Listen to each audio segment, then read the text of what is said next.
It does make Welcome it to sound episode 11 of The Depths, like all with your hosts, Atramentum_X. Oh, stop. and You're me. about to make me... This week, You're we'll be about to piss discussing off my polyamory buds. and lewd-tubing Yeah, spaces. so the... Polyamory is a complex topic, however, so before we start, here's a brief and simple introduction to help familiarize you with the topic. The word polyamory has its roots in Latin. Poly, meaning many, and amor, meaning love. It's the practice of engaging in multiple romantic, and typically, but not always, sexual relationships with the knowledge and consent of all parties involved. It's also sometimes called ethical non-monogamy. Polyamorous relationships have been around since civilization has existed. Whilst the term polyamory has only been in common use in the last half-century or so, the concept can be found in various forms across cultures throughout humanity's history, right up to today. Let's start our discussion with some common myths and misconceptions about polyamorous relationship styles. Myth: polyamory equals swinging. Swinging focuses primarily on recreational sex, and encounters tend to be shorter term or for a predefined period, such as a weekend or a specific event. Polyamory focuses on building longer-lasting connections and relationships. Swingers may of course find connections and relationships through swinging, but that's not the primary point of the activity. Myth: polyamory equals cheating. Cheating involves deception and betrayal by violating an agreement based on trust. Both poly and monogamous relationships have norms and boundaries that need to be respected in order for the relationship to succeed. Cheating is generally caused by an unwillingness or inability to manage the terms of the relationship versus the cheater's desires, and this can happen in relationships of any kind. Myth: poly people don't feel jealousy.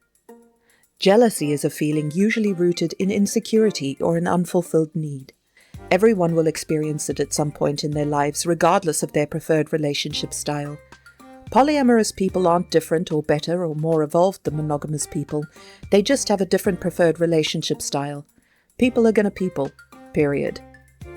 Myth: polyamorous people just can't commit.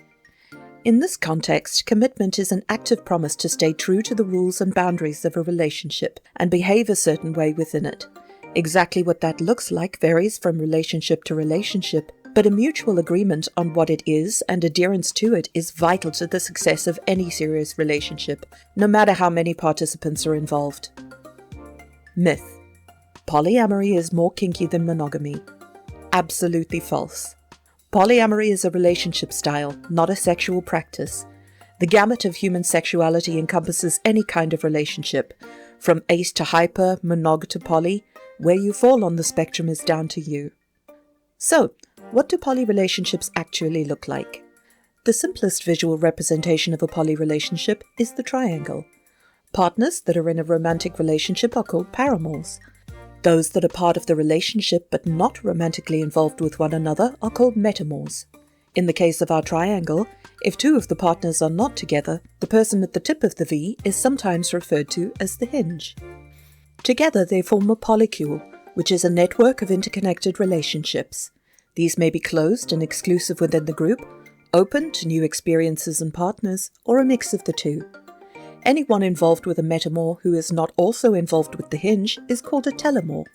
They may have their own relationships and partners, or be with the metamour exclusively. Polyamorous org charts, for lack of a better word, fall into two main types: hierarchical and non-hierarchical. Some people prefer a hierarchical relationship structure, with partners designated as primary, secondary, or similar. Primary partners may be prioritized in life decisions such as financial choices, cohabitation, and family planning, and are usually involved in setting out the initial rules that govern the open relationship. A secondary partner would need to fit in with these rules and choices, with little negotiating power on issues that don't directly affect them. A non-hierarchical relationship will usually spread this power more evenly between the participants, without requiring automatic deference to specific relationships within the group. Here are some more common terms you may come across in polyamorous spaces. Unicorn: a bisexual woman who prefers to have relationships with both parts of a heterosexual couple as a secondary partner, conforming to terms set primarily by the couple. Unicorn hunters: heterosexual couples seeking a bisexual woman as a secondary partner to both members of the couple. This term is often used derisively to refer to couples expecting an unhealthy imbalance of power and value within the dynamic, usually to the detriment of the unicorn. Fluid bonding. Not using barriers such as condoms during sexual activities within polyamorous dynamics. People in poly relationships are responsible for the protection of their partners as well as themselves. Having more partners comes with a higher risk of STD infection, so safe sex practices are vital. Fluid bonding is an indication of trust within a dynamic and should never be taken lightly. Nesting partner. Partners with whom you share a home. And finally, compersion. The opposite of jealousy, this is the feeling of empathetic joy at your partner's pleasure in another relationship, such as with a metamor. The information in this video is by no means comprehensive, but I hope it can serve as a basic introduction to the topic of polyamory and enable you to fully participate in tonight's discussion. My sources will be credited on the ending card, so if any of you are interested in polyamory, please do check them out. Thank you for watching. See you in the studio.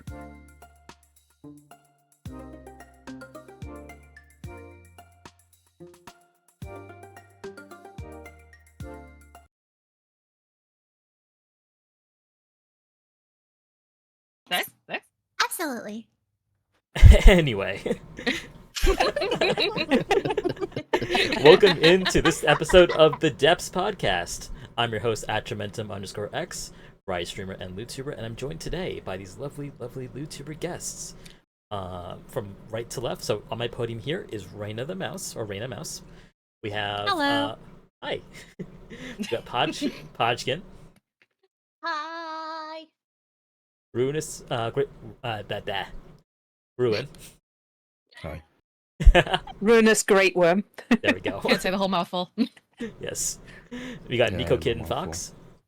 Hello. And Lady Mystique. Hi!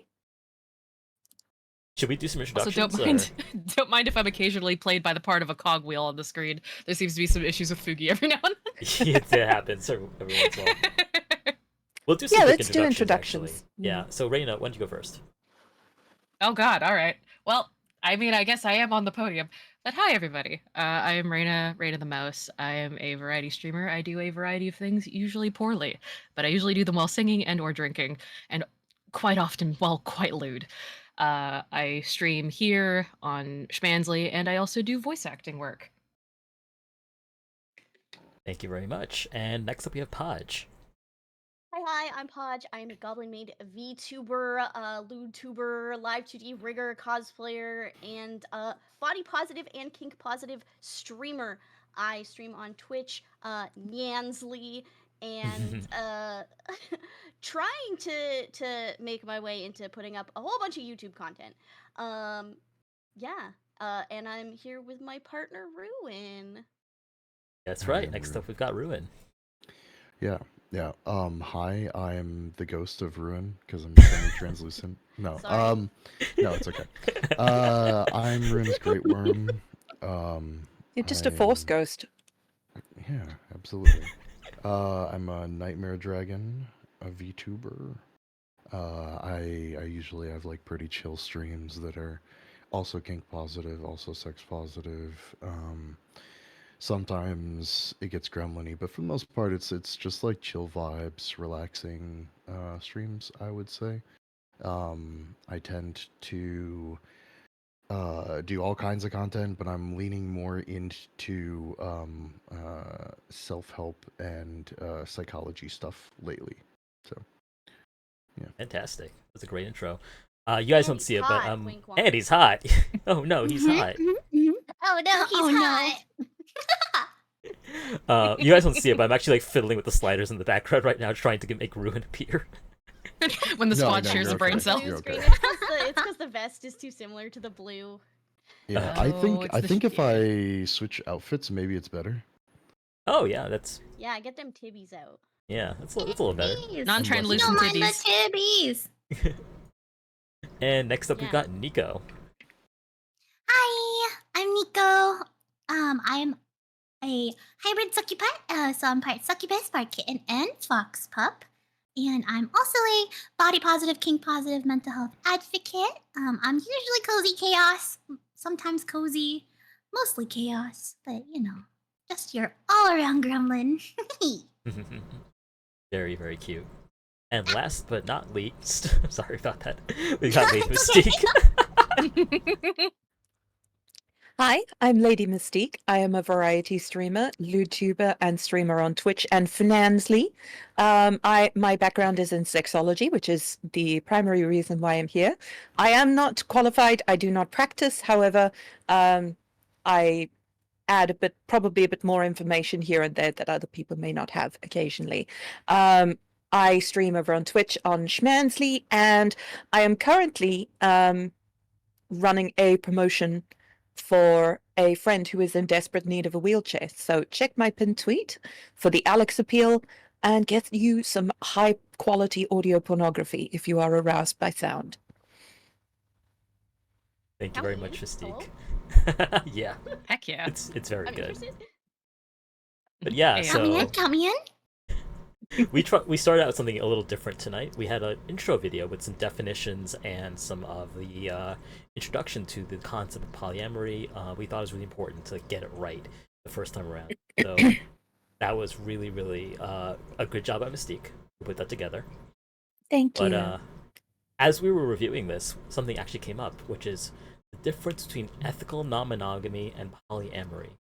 So I guess my question to the panel right now is, what are those two terms? Are they synonymous? I guess I'll start because I'm the one that brought it up in the first place. So a lot of times when Ruin and I talk about being poly, what we mean is we experience our relationship differently. Ruin is more polyamorous. I am more what I would consider ethically non-monogamous in the sense that I do not need a romantic relationship with a partner to, have that partner. Whereas Ruin requires a romantic relationship to have a partner. Demisexual, yippee. Yeah, and I am very much not demi. So some of my partners are purely like sexual or physical in nature, or just people I just want to vibe with but not have a romantic relationship with, which fits more into the ethical non-monogamy zone. Whereas polyamorous, the word itself has the word amor in it, which means to love. So I do consider them two separate things in the sense that like love is not always necessarily in the equation for me. That's actually a really good point. Yes. Yeah. Personally, I think that it depends on. Here's the thing. The unfortunate thing is tangent. The unfortunate thing is sex is still pretty like demonized in Western society. So in terms of like quote official definitions of things, it gets muddy when it's sex because oh no, pee pee is still super scary. Oh no, it's just sex? That's the bad thing. You don't have the good thing to balance it out. Yeah. So in terms of official definitions, we just kind of have like the colloquial definition, like what people use for the most part, and I would say the ethical non-monogamy is as the words state it, which is just being non-monogamous but ethical about it, aka including communication with your partner, respect, etc., etc. Safety. Absolutely. Yeah. So poly is under that, but poly has the extra stipulation, at least to me, poly has the extra stipulation of there needs to be some sort of romantic thing going on there. I do believe you can be polyamorous while having a friend with benefits, but it gets gets muddier, and I can explain more on that later. But yeah. Yeah. Absolutely. Whereas, like, I'm very much of the mind where, like, yes, I can have a partner or partners, but sometimes, person hot, if they want to get it and I want to get it, we can get it and shake hands and part ways later. Exactly. There it is. I'm in the same boat with Podge. I am ethically non-monogamous and I practice the same way. I don't necessarily need a sexual relationship with said partners, and not all of my partners are romantic. But I do have multiple partners, and I do see them, each one of them, a little different than the other in the sense of some of them are not like some of them are very intimate, and some of them are not. Like Mhm. everybody kind of practices E&M a little differently, and I also agree with Rue when he says that polyamory kind of, not kind of, but it lands underneath E&M. And it's just a different way of practicing, basically being with multiple partners. Mhm. Yeah. See, this is interesting for me because, like, uh, the whole concept of poly and whatnot is actually still like, while I've been practicing it and partaking in it and for a little while now, it's still something of a learning field for me. So I'd actually never heard about ethical non-monogamy before. So this is a new term for me, and I'm very glad I'm getting to learn about this. Because yeah, no, it's I'm in the same boat in the fact that like there's kind of like it's how to describe it. It's like tiers of intensity and affection with the partners that I keep. So, like, So I've like got my hierarchical? primary. Mhm. Kind of, yeah, yeah. So hierarchical will be the best way to describe it because I have my primary, and then I have I have a relationship partner, and then there's play partners, and then there's also a partner that I have that is extremely important to me, but nothing sexual ever goes on. It's an entirely emotional connection. So I'm still like, I still love them, but we don't have that particular side of our relationship. So there's like, each of them has their own distinct meaning to me, and all of them are important to me just in different ways. See, Yeah. I vibe with that a bunch. Yep. I think it's Same. particularly important to have this kind of conversation because a lot of lewdtubers and VTubers are polyamorous or exploring polyamory and Polyamory. polyamory. Blah, blah, blah, blah.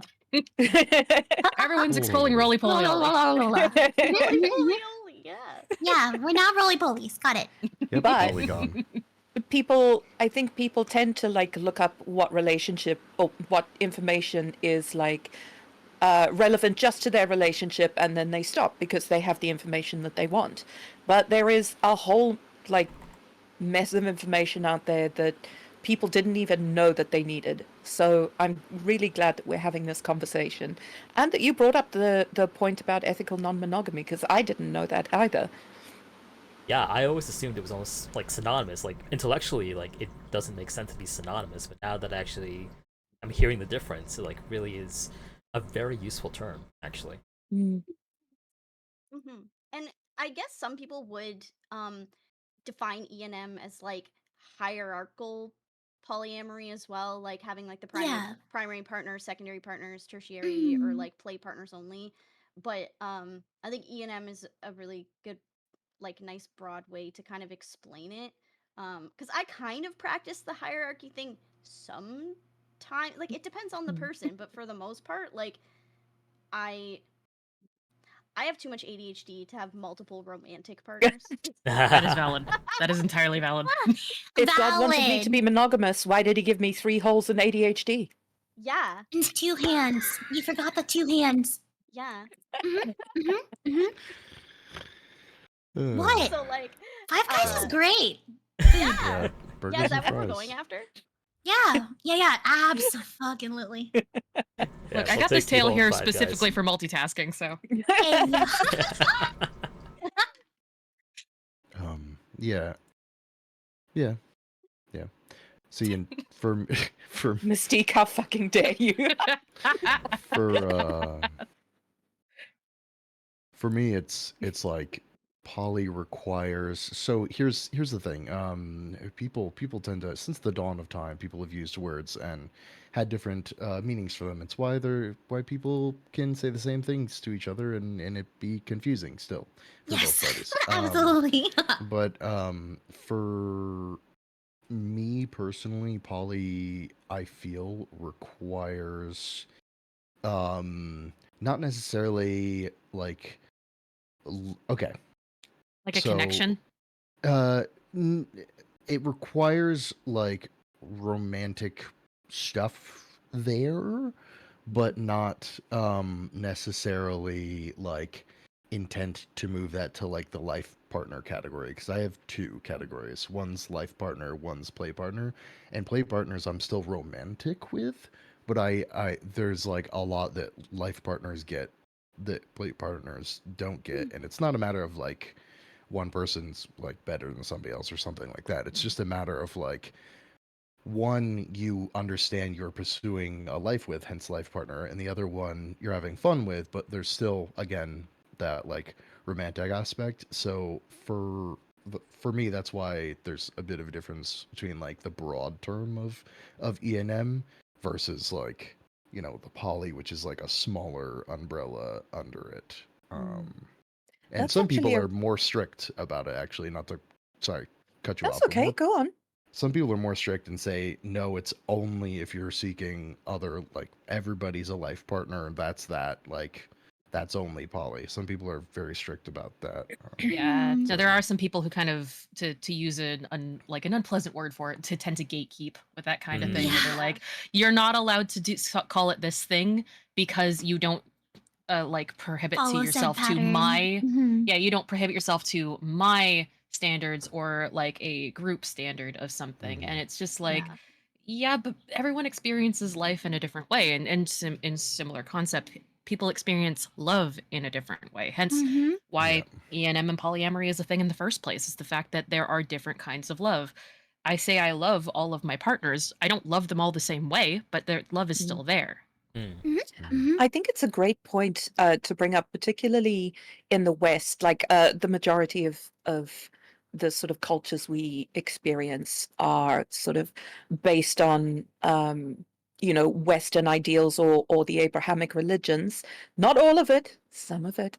But because I know people are going to bite my head off in the comments if I start making really sweeping statements. But Grand arm gestures. big. But there is a tendency for romantic relationships to be very prescriptive, where like if you are dating someone, it's basically expected that it's like an interview for whether you want to take it to the next level. And I think something that is important to move past, particularly for poly people and people who have hierarchical relationship structures, is that sometimes it's okay for things to stop where they are and they don't Yes. need to Exactly. progress. If both of Yeah. you are happy with the type of relationship you have, you don't have to get married for that relationship to be valid. Yes. And that's Yeah. definitely Exactly. like a skill, right? That's Mm. not, I to me, I don't believe that to be something that you're just like born with it, right? I don't think it's a natural talent. I think it's a skill that people have to develop, because you have to get the discipline to be able to understand that you can stop the car. You don't have to go all the way down the road. You can stop the Yeah. car and Mm. hang out and that be cool as it is, right? For a lot of people that's extremely difficult, but I think with practice and discipline you can do it, and it can be far more fulfilling because, you know, uh, it's likely that's the most comfortable spot, but you feel the societal pressure like you were talking about Yeah. to push forward, like it's necessary, but it's not. I Yeah. actually, it's kind of interesting because like this is honestly something I've noticed just in VTubing in general, is people seem to be scared to say, I don't see you as a forever person. Like, that's Mm. okay. Like, for like, not every relationship has to be a forever relationship. It, like, not every friend you make, not every connection you make has to be forever. Sometimes it just is for now, and it can be just as valid and just as good because you both get what you wanted, what you needed. You feel like connected with the person for a period of time, and that's okay. I've noticed a lot of people being scared of things like the word acquaintances or fair weather and things like that. And it's Mm. like, you know, we as people, like we especially doing what we do, we only have like a limited amount of space, time, and social connections we can feasibly keep up in like Yeah. Mhm. even just the day to day. Absolutely. Yeah, So Google the and word monkey sphere.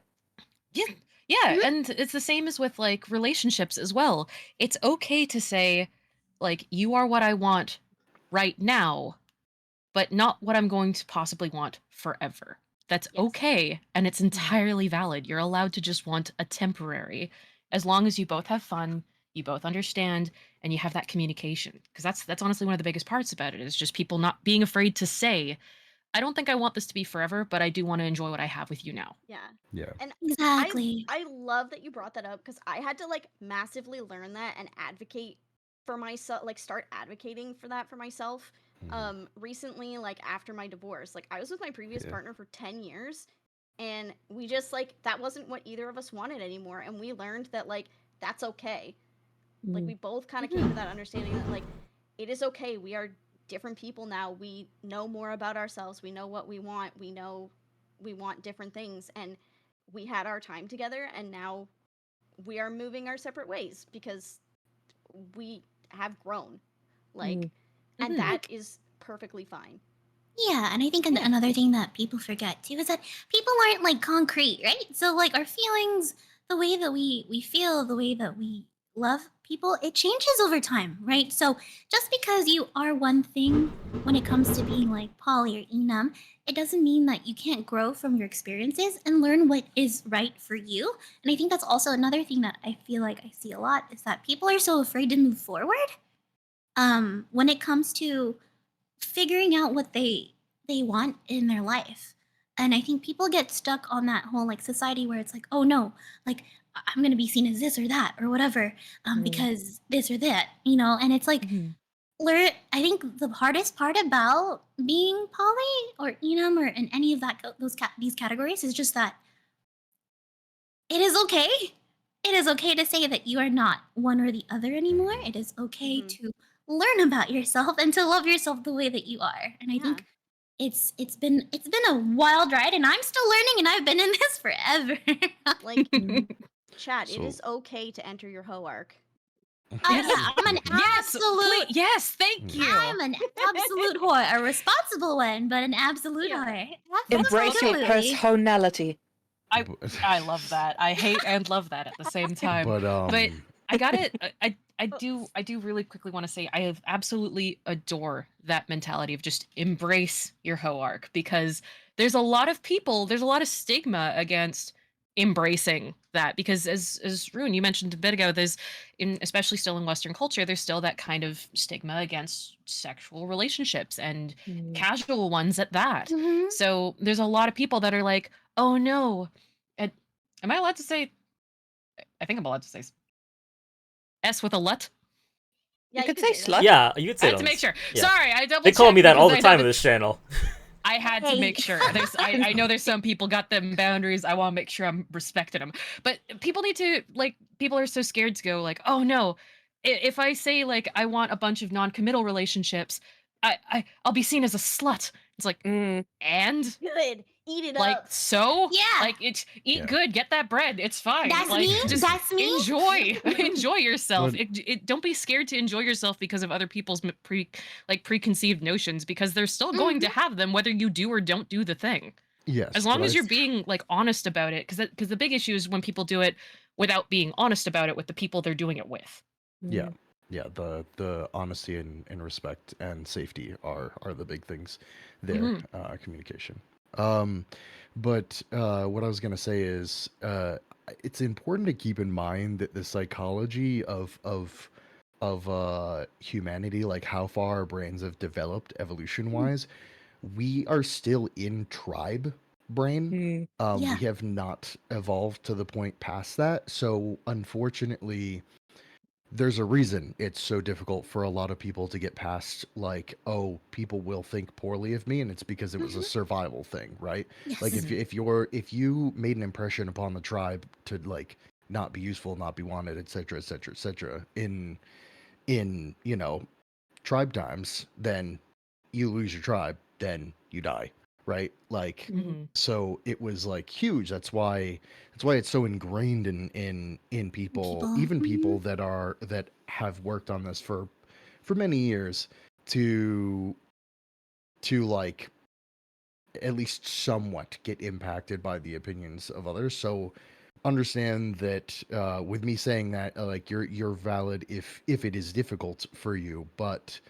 in the long run, working on getting past that and working on, overcoming the tribe brain and kind of like reminding yourself, hey, I don't have a stick and a rock. I have this computer with like a, you I have an know, iPhone. The world whatever. of knowledge. at your Yeah, fingertips. so like there's more people than a small tribe of like 15 in the Mhm. world, right? Mhm. If I piss off one person or one group, I can just move on to I another will group and learn, I will say there is actually an interesting dichotomy with that though, in specifically in like the fact that we are in a lewd tubing space. Mm. Yeah. So there's the obviously I'm not going to name names, but I was with somebody at one Mhm. point who didn't want to embrace the fact that they just wanted to fool around with a bunch of people. They didn't actually want relationships. They wanted Yes. like they wanted to ride that forever honeymoon phase. Yeah. And Yes. it's like I get that. That's super addicting and super like you could crave that and I do Mhm. understand that. But what we later realized and what kind of came into perspective later down the line was the fact that yes, we now have access to the internet, so there's less people directly close to us that we can lose from our tribe and less Mm. people like for us to worry about, but at the same time there's also way more people that we might lose in theory. And Yeah. in her case it was a I'm scared to be honest about what I want because I'm going to lose more than I had before. Mm. And Mm. it's hard, but the thing is in the process of not accepting it and in the process of not like accepting what it was she actually wanted. Oop, I'm a cog. But what she wanted as an actual like, you know, Nice cog. I know, right? Oh, I love. I've got such a big cog. Yeah. Anyway, Such a huge cog.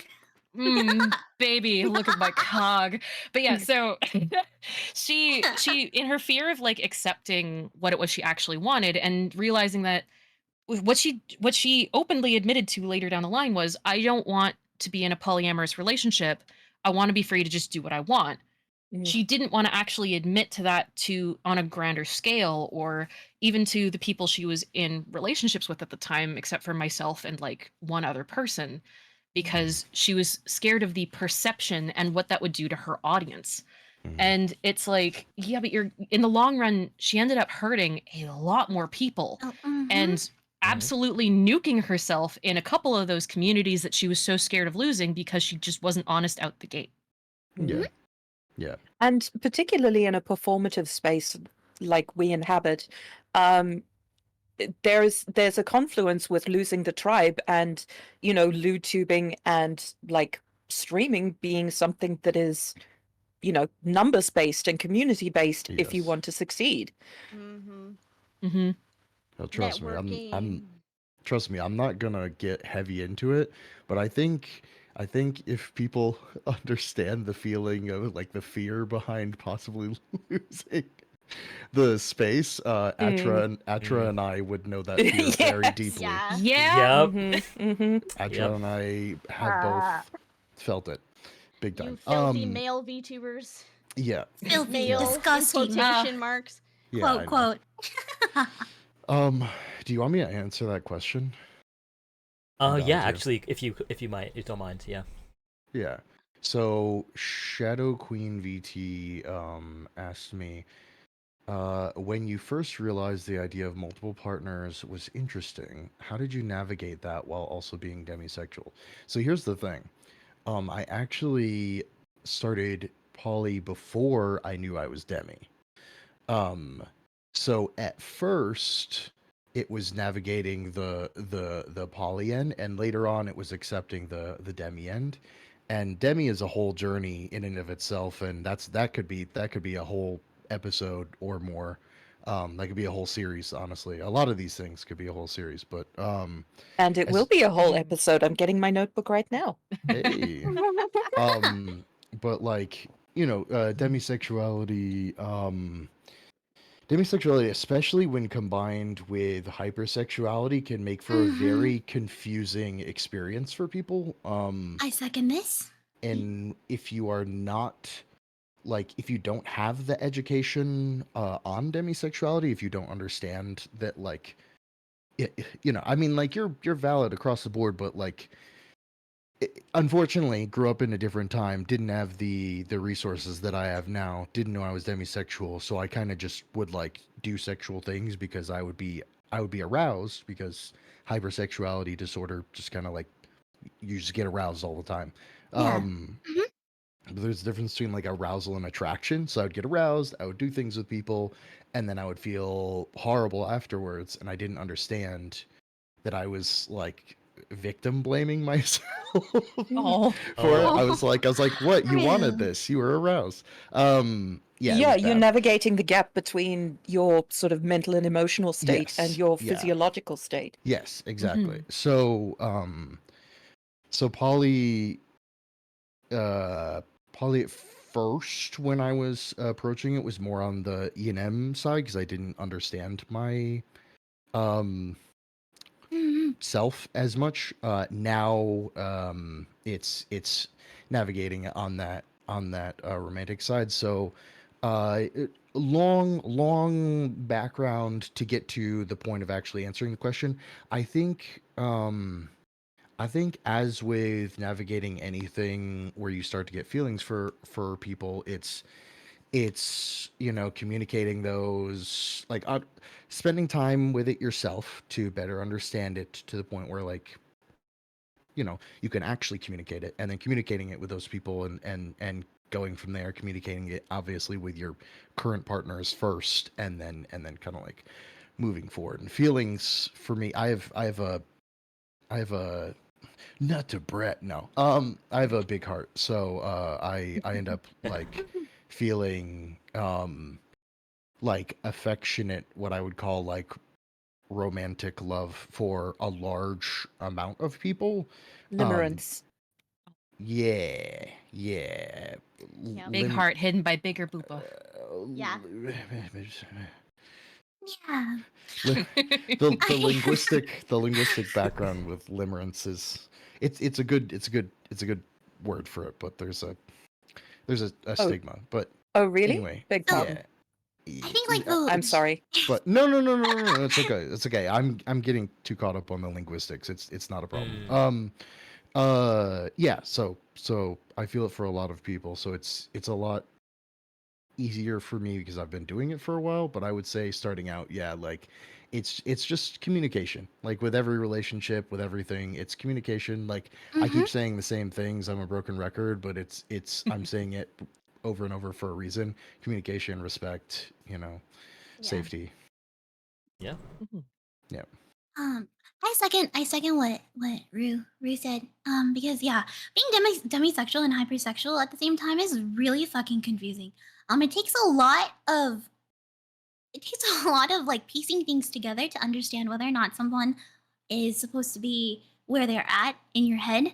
And I think like the easiest way to explain like how being hypersexual and demi is that as a hypersexual, like if there's big boobs or abs in my face, I want it. Like I'm very hypersexual. Like I want it. But at the same time, you start talking to them, you start to get that emotional bond, that connection besides the whole physical aspect of it. And then there's that secondary like hit you in the face gut feeling where you're like, oh, I can talk to them for hours. And then that emotional bond kind of like reiterates the fact that you're physically attracted, but also mentally attracted. And then that's where the demisexual comes in, and it's like, okay, now we're fudging. Now we're fudging.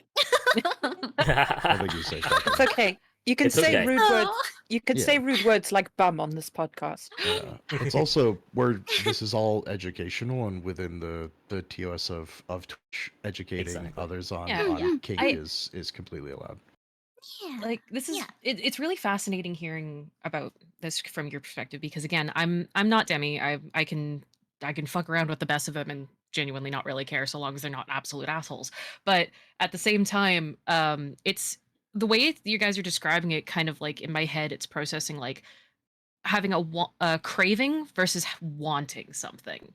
Like you have like the carnal desire base, and then there's the actual like, no, like this is something I want. Like this is something I would seek. Like I want to like pursue this. It's understanding the difference between the two. Yeah, and Mhm. honestly, the best analogy for when you don't understand that difference, the best analogy I can give is you are allergic to something. You don't know what it is. There's a buffet in front of you. Yeah. Pretty much. Like, So you eat that was the the other food. thought that came into my head. It was like, Yeah, as you eat allergy the basis, food. yeah. Yeah, exactly. You eat the food, and then like next thing you know, you're Wonder why you feel vomiting or whatever, terrible. like right, and you're like, whoa, okay, wow, okay, can't eat that, But like when you understand that like difference, it's like being able to look up the ingredients, I guess, on Ooh, something. Nagi's got a good one as well as like being lactose intolerant. Yes. Like not Am I checking gonna that. eat the cheese pizza? I also wanted Do I to want the point cheese out pizza? Q Bean said, "Is the difference between want and need?" I would say no, Mm-mm. because No. you don't need another person, but No. you can want another person. Mhm. Yeah. And you can crave another person. A craving is that internal gut feeling that just makes you go, fuck, I could really go for this right now. That sounds so good. And a want is, I'm going to go get it because that is something I want and I know I want it and I know I like it and it's something I'm going after because I know I can have it as well. Mhm. Whereas a need is like something you obviously need, but you don't always want what you need and you don't always need what you want. Yeah, and Yeah. getting into that like need thing with relationships can become very unhealthy. That's Yes, Unhealthy. agreed. Yeah. Because a need is something that you would not be okay without, like Exactly. food, water, Mhm. shelter, and you don't etc. want to not be okay without a person, because then Yeah. it becomes Yeah, no, that can get that's real toxic. codependence. That's codependence, which Yeah. is bad for everybody involved. But Mhm.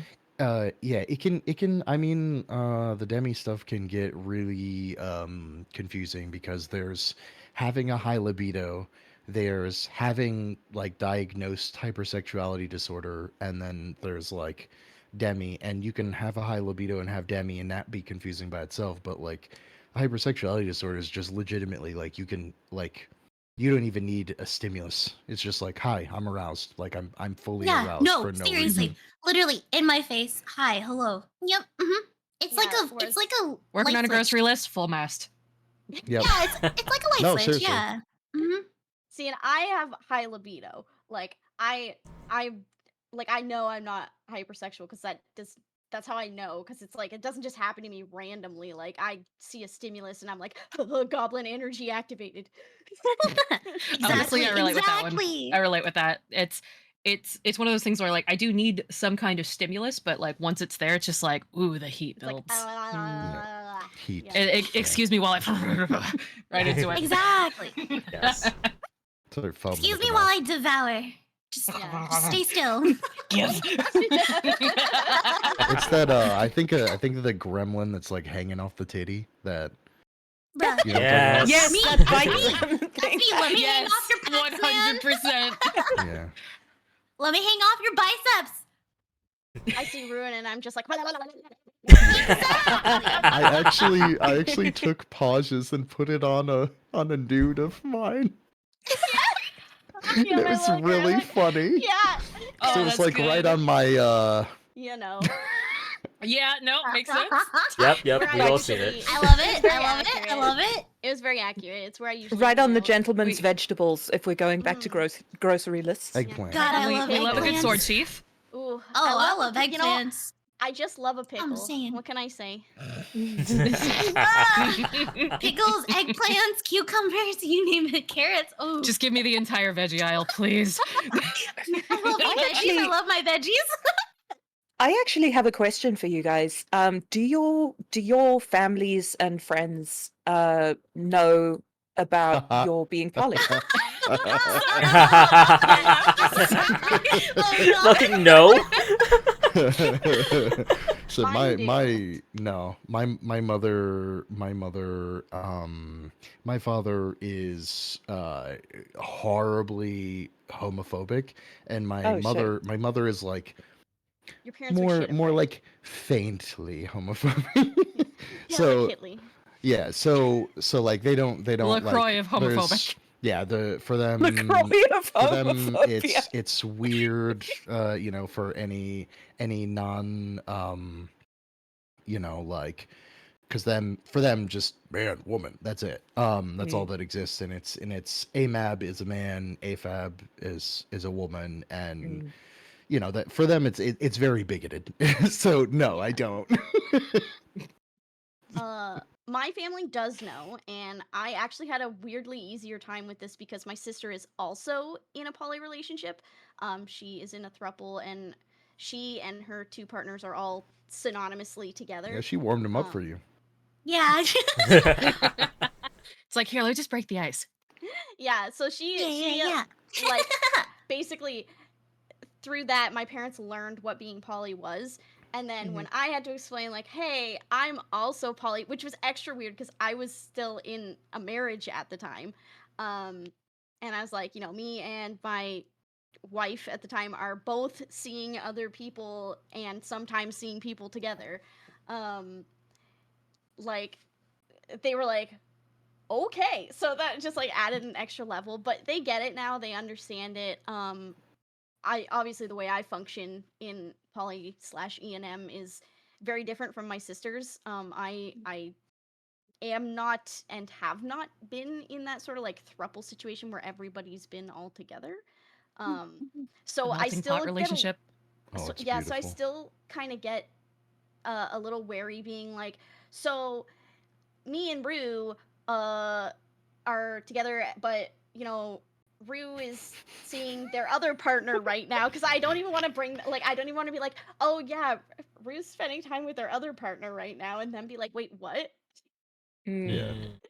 Yeah, explaining like Because that take immediately out. creates a me versus them kind of. It's Mhm. not Yeah. even that. Yeah, It's just like traditionally, yeah.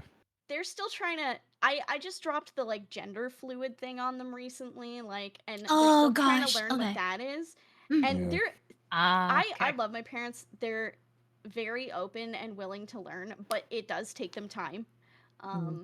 Cuz they're getting older and a lot of this stuff wasn't around like mainstream-ish, I guess, when they were young. So they need to take the time to learn, and it's just easier to, lay it out one at a time. Mm. I told my parents a few years ago, and like they had a lot of questions. They were also learning, but like watching them try to delicately ask if we have threesomes was very, very funny. So, do you Oh put the man. with the Who's the filling on the sandwich? Yeah. Like, Yeah. Me, How I does know. that work? Yes, mine is a little interesting. So I come from a Catholic background, like fully. Um, so when I first dropped that I was bisexual a few years ago before realizing I was pansexual. But a few years ago I dropped that I was bisexual. And I also dropped that I was not into marriage. Um, I also dropped, so basically I dropped that I was queer, and I dropped that I was mentally ill. That I had some very big mental health issues that were diagnosed. And so I was actually disowned by my parents God for quite some damn. time. Oh Yeah, my goodness. which is it. In hindsight, at the time, it was horrible. It was messy. But now it's one of those situations where my mother knows that I am dating multiple people, and that I am not necessarily in the same boat as my sister, who's very monogamous. And they are less keen on asking who's coming to said family gatherings. They just know that someone's coming and they know it's a partner. And they know that it does not stay the same. someone's coming and they know they're I'm sorry. Yeah. And they don't stop coming, and they don't stop coming. And they don't stop coming, and they don't stop Yeah. So part of my mother knows. My father hasn't asked, and I'm okay with that. I'm a daddy's girl through and through, and honestly, I do not want to break that man's. Hey. And they don't stop coming, and they don't stop coming, and they don't stop coming. But so I don't want to ruin that man's brain. So I love him to death. I do. Like, I'm grateful for them. They've helped me out in other ways, so I can't be mad. Yeah, we've gone from daddy's girls to daddy issues. Thankfully, I only had one parent that I had to worry about telling these kinds of things. And considering how long it took to explain what pansexuality was to her, it was one of those things where it was like it was very weird. Like, my mother is an exceptionally accepting woman. I grew up in an area that was thankfully very open and accepting to different sexualities and things like that. I grew up in a city that actually is quite open to the idea that you can love the other sex and things like that. And then when I was in high school was when like the bi-NATO took over, apparently, according to all the adults in the neighborhood, was like everyone's bi all the time, everywhere. But the problem the was water. like it's It's the it turned rain. the freaking kids gay. But anyway, it's one of those things where like it was really hard to explain to her that it wasn't just a phase. It wasn't just because it was the cool thing. It wasn't a like, phase, but all my Mom." friends are doing it. Why can't I also like girls? Like, no, it was very hard to kind of actually explain to her early on that I genuinely had an interest in the opposite sex and that I genuinely had an interest in, you know, people who are non-binary and et cetera and so forth. And so it was like, it took me going to therapy and then coming back from therapy that she knew I had gone to and having an extremely hard, extremely real conversation with her to tell her my who I am as a person is not a phase. Mm. And Mhm. when you say it's a phase, you are demoralizing me and belittling all the feelings I have Yeah, your had since I identity found out itself, how it's you are belittling everything I felt and everything I was growing up and made me feel like I didn't deserve to exist because I was feeling these things that you said couldn't be real. So that was a hard enough conversation, and the last thing I was going to do was go, oh, by the way, I also like dating more than one person. Yeah. like that was I a feel hard that, enough though, like- conversation. So it was like I'm very thankful I only have I have an exceptionally small family. I can literally count the entirety of my blood family on one hand. So it's exceptionally Wow. small. It's yes, very small, and only one of them is in the same country as I am. Whereas the rest of them are across the ocean. And mostly don't speak English, so they mostly just it's Christmas letters that go, "Hi, I'm still alive. I hope you're having a good holidays." That's that's kind of it. Still alive, hi. Bye. Yeah, it's just like I Explaining, exist. like, Bye. The explaining the bi pan thing though too, like I feel that massively no. because my mom Yeah. so did not get the No. pan thing, and the way I explained it was like, okay, so I just want you to imagine that everybody's hot. Yeah, pretty Except much. some people are stinky, but like I just want you to imagine that like you can look at any person and be like, yeah, I could be into that. And she's like, oh, okay, because you know I get that like people are attractive. I'm like, yeah, okay, so if you get that everybody's attractive, then consider that like you could have relationships I'm with those hearing attractive squeakies. people. Like, and my mom's Someone's like, losing okay, it. okay. Every And time then she you goes- talk about your mom and say "oh," you say it like her. You're like, "oh." I know. I have to do the representation. You got to do it of my like mom. Oh, and then she was like, okay, so but like, how do you know though? And I looked her in the eye and said, how do you think I know? Yeah. And she was like, no, okay, we're done. Yep. Yep.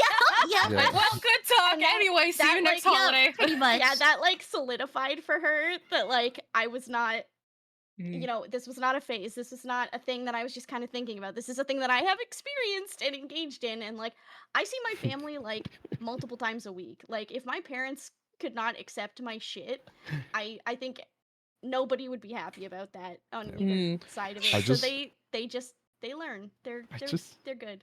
Just imagine you saying, "Hey, mom, guess which knuckle I got?" Oh my Oh my god. god. But it's kind of Listen. like I explained the homosexuality to my grandparents because they're like, well, who's the girl, you know, in a male on male relationship? And I was like, well, it's like There looking isn't. at a pair of chopsticks and asking who's the fork. Like they're both different, but they're still valid eating instruments. Yeah, That's that's a really great good, point. actually. I love that analogy. So many food analogies today. Oh my Yeah. god, Nico. Like, look, we're all hungry. It's just all for different things. We're all hungry. We're all at the grocery store. We're all craving something, and thankfully, we're at the grocery store. Yeah. So last time that I tried to explain, I instantly got the frying pan joke, and I just said, you know what? Never mind. You mind. Google it.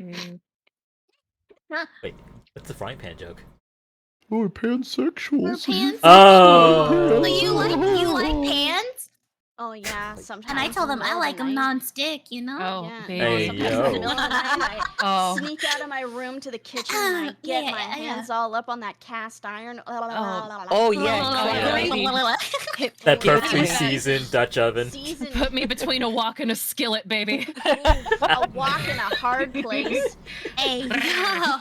All this talk about pans, man. Hold on. Oh my god. It's getting hot in here. Oh, baby, I'll deglaze them, no problem. And what about you, Atra? Huh?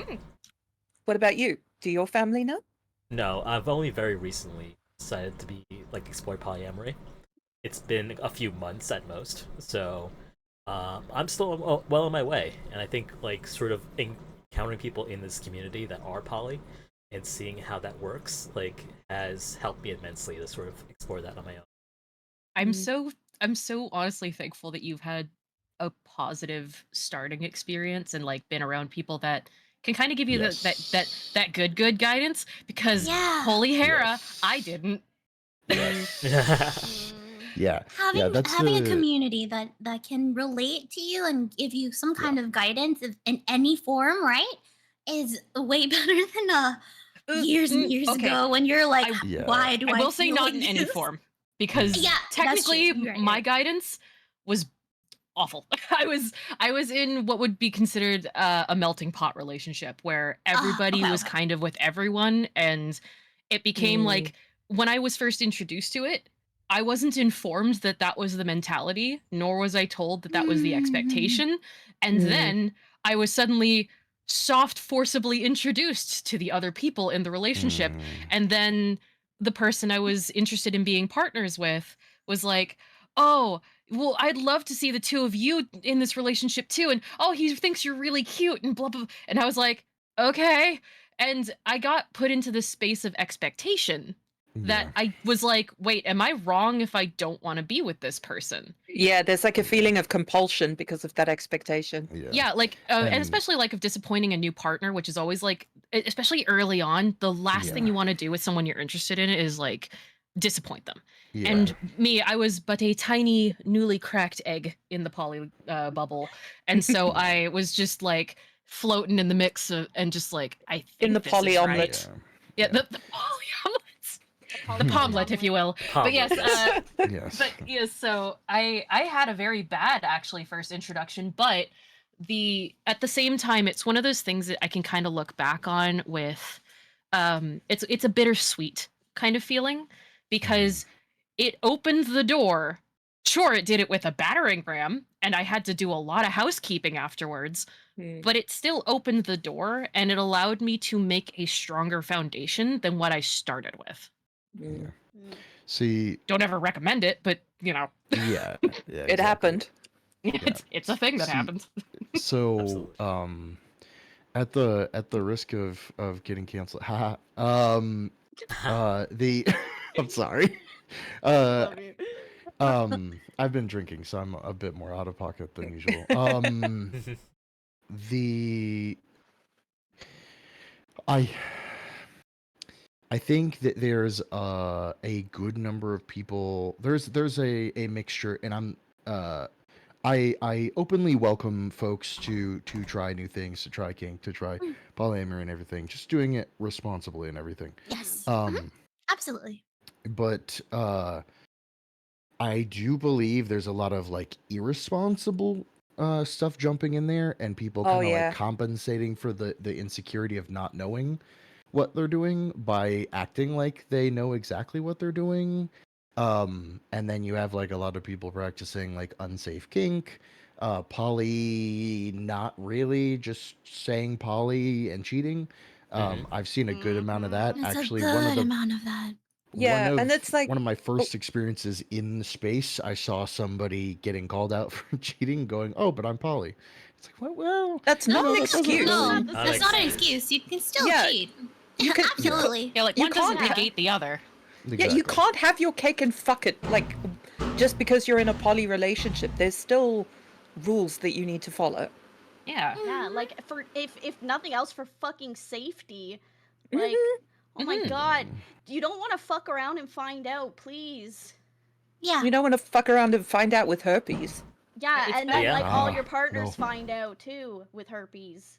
I was about to say, just spreading the emotional Mhm. herpes is not a good time. Oh no. Yeah. Or the actual herpes. See, thankfully, most of my stuff is online, so for me, it's mostly the digital kind. But it's like having a virus on your computer. It just takes way too long to clear out all the files afterwards, and my god, it is not worth the effort. Just take the Yup. time to actually, like, do your research, do yourself the kindness. And the other thing is, like, understanding what your boundaries are and actually enforcing them. And I Is think a that's a really, really big one. huge point about poly is like you have to understand your boundaries and you have to be like secure in yourself in that way. I think to like thrive in a poly relationship because like you can't let someone else set your boundaries for you. Mm-mm. Yeah. You have to figure those out and you have to advocate for yourself. Because otherwise like you are just going to be in mental turmoil like constantly. Yeah. I second that. Absolutely. That is a Honestly, great one of the point. biggest reasons that first relationship went so poorly as it did is because of that. It was because the other thing as well is it's another issue I've been seeing as well in kind of the lewd tubing poly space has been people astounding that, well, I've been doing it longer, so I know more than you.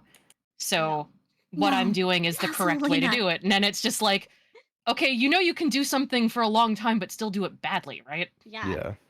Like Yeah, just like because sex. you're Absolutely. making a continuous mistake does not make it not a Yeah. mistake. It just means It's that you not- won't stop doing It's it. not practice makes perfect. It's perfect practice makes perfect. Even though perfect isn't a real thing, but you get the point. Yeah, right? of It's course. just Yeah. it's just like with Yeah. art. It's drawing an Perfect. eyeball, drawing an eyeball 10 million times isn't gonna make it so you can draw a truck perfectly, right? And Like, yeah, and you never stop. I now have the learning, image like, of an eyeball truck in my head, and that is oh terrifying. no, You're welcome. isekai by the eyeball truck. No, like you always have to be open to learning and adapting and evolving in like your relationship and in like in everything. If you put your foot down and say I'm just gonna stop right here, you are never gonna grow. You are never gonna learn, and it is not gonna make you a better person. Like, Well, the other thing I've noticed as well is, and it kind of ties into what we were talking about before, is understanding when you can be two poly people but not want the same thing, because no Yes. two relationships are the same. And so like it's similar to like the hierarchy thing, where there's different levels of like, you know, what kind of relationship boundaries you have, what kind of thing that you want, etc. and so forth, but everyone understands it. There's also people in the polys bubble that do the whole, oh well, you know, this is what I want, and if you say you're poly, well, that must be what you want too. No. Like as Varun was saying, like same with kink, it's communication and a conversation. You have that first. When you start realizing those potential feelings are there, you got to have that conversation so that you don't accidentally end up hurting each other. And that honestly, it's the biggest difference between what I used to have versus what I have now. The first time was around, it was a, I know I'm craving you. I know I want to be, I want to be able to express my love and care for other people, but I feel like I'm supposed to follow these guidelines that you've kind of put onto me, but they're not actually what I want, which caused a lot of disagreements and a lot of problems and issues. And being able to actually communicate, like, all right, well, what are the expectations of the relationship? What are the wants, the desires? What is the, also, and this is something that often gets overlooked, what kind of time can you commit to this as well? Like, Oh, that's how such a much big time thing. do you want from me? Like, because like, you know, like my primary gets the majority of my time because they're also my live-in partner. They're the person that, you know, I spend the most time with, but I have a dedicated day where I spend that day with my other partner. And my play partner, we know it's kind of like a drop in, drop out thing. We have that understanding that it's kind of like a, hey, hit you up in the DMs, sliding in and going, hey, what's up, baby? And just Right? like, are you Yeah. free? And do you have like want some fuck? and Want some fun? Fuck. Ron, I have blue. I, But yeah, it's Bitches very love much blue. but just and also respecting when it's like, hey, no, this is a day that I'm spending with like a partner, and then like, oh, yep, my bad. If you got a couple hours to kill later though, and I'm like, I will keep that in mind. It And is so rare to yeah. find that and have it work well, and I Mhm. feel so lucky that I'm able to have that too with someone, and like, Mhm. oh, Mm. mwah, mwah, mwah, chef kiss. It is It's an so good. absolute. Oh, sorry. No, go ahead. Oh no, it's I agree. Like it's an absolute rare find. And it's so funny because like time is the biggest fucking thing for me when it comes to my partners because I have multiple partners, and Mm. it's really interesting to watch and see and grow with each one and kind of like integrate like as you know as I took one more in and another one in. It's really interesting to see the integration of time being like the biggest issue of it all. Like it's not even the communication, it's not the love that we have for each other. It's just literally the time that frustrates all of us. We're just like, Mm. when the Mhm. fuck are you free? It's like making a D&D game work. Yeah, Oh, Yeah, God. exactly. I was Man. just about to say, I was like, it's like Yup. fucking D&D at this point. It's like, okay, look, man, when am I fucking the dragon? Yeah. Yeah, when am I fucking the dragon? Looks Yeah. at me. Those gifts I Here. gave you.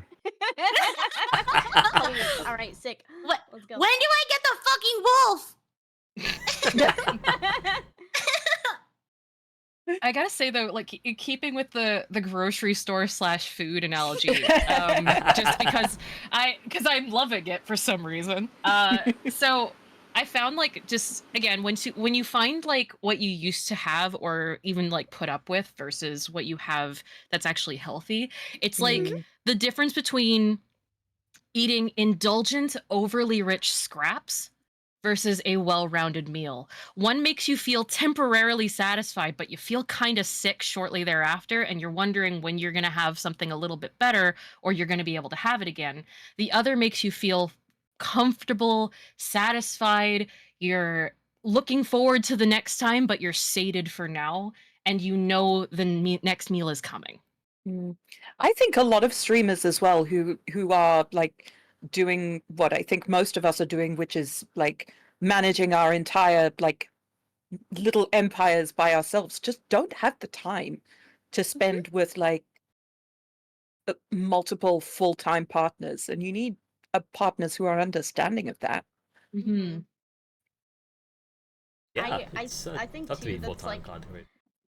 it's like a blessing and a curse to A be curse.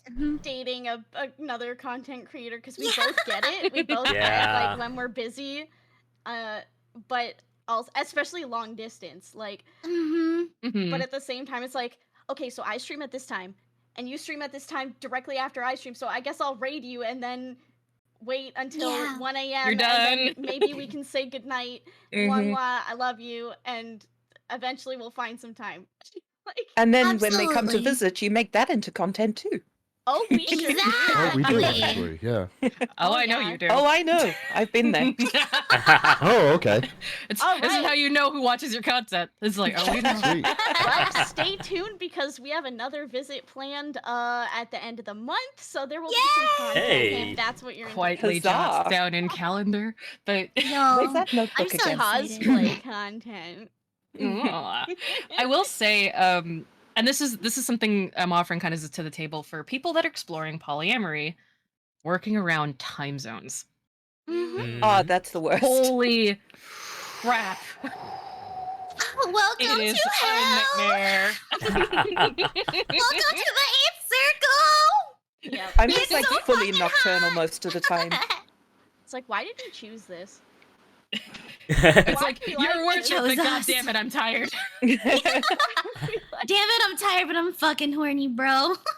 Yep. Yeah. It's like I'm I- horny for you like, specifically. Get over here, my 2 a.m. awake So- ass. So I have the blessing and the curse of insomnia, so it makes it a Insomnia? little bit easier. Yay! Yeah, so Yay. like, you know, especially That's lately, a I've poly been person's sleeping. best friend. It's like, oh, cool, 2 hours. Yeah, that's a solid amount of sleep. Oh no. Oh, you poor Well, thing. funnily enough, you talking about being like demisexual and hypersexual. I am insomniac and I have chronic fatigue syndrome. So Oof. that's also a lovely cornucopia of fuck to Yeah. work around.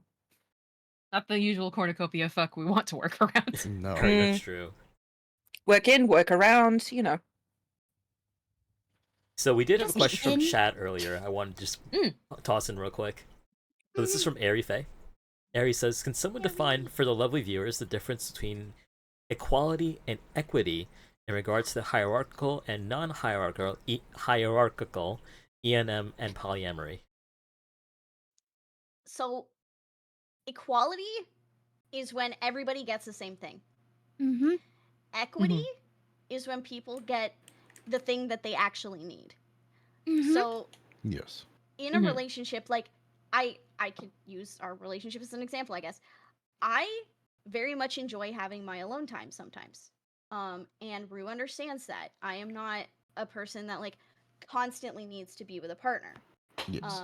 I enjoy my time with my partner massively, but I also enjoy my time for myself. Whereas, you know, in another instance, you could have a partner that really appreciates that quality time more all the time, needs, you know, for example, like a sleep call, because just the first thing that comes to my head, like, wants to, you know, have a sleep call every night, that kind of thing. So to treat those partners equitably, like you spend your time with me, you fulfill my need, and then you spend additional time with that partner because that's what they need, and everybody's happy, and you know, nobody, like, I am not suffering because You're I spending would time get with someone less else. time with someone Yeah. else, Yeah. or my partner's spending more time with someone else because Yeah. I am still feeling fulfilled. Mm-hmm. So that's equity. Equality would be where Rue gives all of us exactly the same thing, and you know, that may or may not be what each partner needs. And I don't think I think equity is really how you have to do it in a Ideal, poly relationship, yeah. because Yeah. you know, it's ethical. Like that's you're treating each partner as their own person, and who Yeah, they not are, just and part of a collective. yeah, they're Exactly. because everybody is their own individual, and Yes. everybody has Yeah. their own set of needs and Well, communication. that's something that my parents also had to get past when I was discussing it with them, was that I was going to go and visit my partner in the States. And they were like, "Well, if you have a partner, does Fuzzy have a partner, my husband?" I was like, "No, he chooses not to. He can, but that's not what he wants." And they're like, "Well, that's not fair." And I was like, "Well, no, it's fine. Yep. Like, if you're at a restaurant, you don't have to order dessert just because I'm having one, you know?" Yeah. And getting them to understand the difference was quite a Tricky. challenge. Yeah, For it's not a tit for tat kind of situation. Well, I mean, Yeah. I feel it. I feel that like explaining the equity portion to people that like only personally experience mono and have for like a very long amount of time is a little bit more difficult, because they've got it Yeah. ingrained in them that like that Everything has to be there's- 50-50. Yeah, exactly. No, I can agree with and- that, yeah. And no, I feel you. I feel you. Yeah, that's actually something that when because Candy is my IRL partner, and he's also the partner that's comfortable with me talking about the fact that we're in a poly relationship together. It's one of those things where when we had the discussion, like the proper sit down, let's talk about this, like it's I don't know how to describe this. It's not like it's not that just that I want to be poly and want to love more than a single person. It's that I genuinely have an in my heart like need to share the love that I feel for people I'm very closely connected to. And whether that's like friendships and other things as well. But when it turns into a romantic thing is when Candy and I talk about it, and we're like, hey, I got these feelings. Can I explore them? Is that cool? Like, let's talk about this. And when we first talked about it, I told him that I was more than comfortable with him exploring poly with me, that I didn't expect him to stay in a monogamous relationship with me, whereas I was allowed to explore, that he was allowed to as well if he wanted to. But it wasn't a requirement. It wasn't like, oh, well, if I'm doing it, you have to. Like, and it ended This up is being your fortuitous. issued partner. Yeah, it's like Yeah. you will are assign one for sanctioned. you. Yeah, you are sanctioned one additional partner and one One- play partner. one government please, issued metamor coming up. yes, please submit their resumes on my desk, and we can review them. Yeah, no, it's not no. Right. But and the thing is, we do one of the things that I've found that can be like a little bit different about Katie's my relationship is that we have we've given each other permission to have a no list. People that we're not comfortable with the other partner seeking partnerships with because of either personal feelings, Hmm. just that gut feeling, stuff like that. And like Yeah. one of the reasons was like for example, like when I first started exploring poly and got the permissions to explore poly and things like that. I had somebody that I was initially in a relationship with that I later was not, that at first was not on my no list for Candy to pursue, and then became somebody I didn't want as part of the relationship at all anymore because of how they'd hurt me and how they'd hurt like us. And I explained that to them. That I was just like, I know you wouldn't mind exploring this, but I don't want this. It would make me it would actually make me upset because of how they've hurt me. Because it would feel like a personal betrayal that you're bringing someone that hurt me into the relationship. And while I won't have to interact with them, I still don't feel comfy with it. And they were understanding and they were respectful of that. And it's the same with him. It's like he gives me a name. He's just like, if I bring up somebody that I'm like, hey, I'm kind of interested in them, he's just like, can I think about it? Or yes. It's the same as like with most things. It's two yeses and one no. If there's a no, you talk about it, you figure out the balance, and that's kind of what we've done. And it can be really tricky sometimes because it's a craving. It's like a, hey, I kind of want to pursue this thing, but and no one really likes to be told no. But you still respect it because it's what you do in a relationship. It's what you do with. Yeah, you don't want to hurt your partner. Yeah, exactly. It's just And you understand just that's what it's consent, respectful. Yeah, it's Yeah. It's thing. consent. Like, okay, Exactly. but I was actually about to bring this up, and then Ari asked it. If everybody's comfortable with talking about how they approach that, I would love to see the different ways, because even just listening to your no list, like Paj and I don't exactly have that. It's more of like a case by case basis, but I could see where the no list would have like a good amount of value. But I like with I'll start us off since I just started talking. Go for it. Yeah. Yeah, go for it, go for it.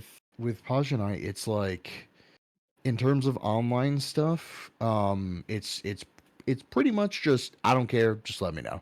Like that's our thing in terms of at least like the sexual like stuff Yeah. like that. If it gets I into mean, we still romantic, express like it's more. if someone gives an ick feeling. Yes. But Yeah, we're we not do.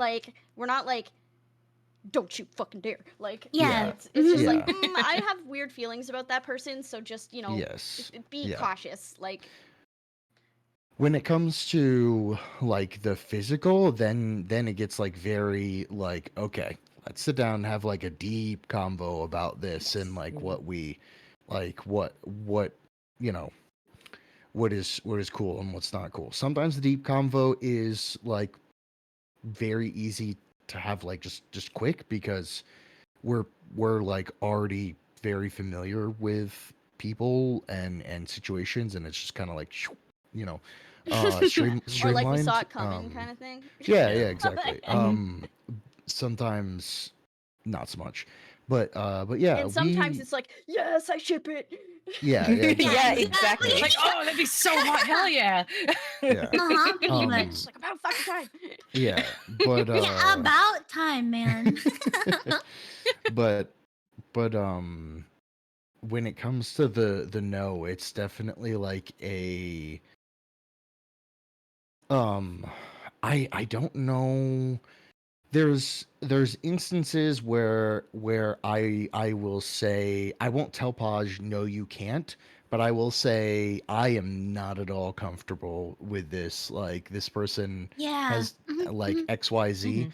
and it's typically like not just like this person gives the ick, but like I've kind of like confirmed stuff. Like there's been Yeah, like there has instances. been instances There's where evidence. like Yeah.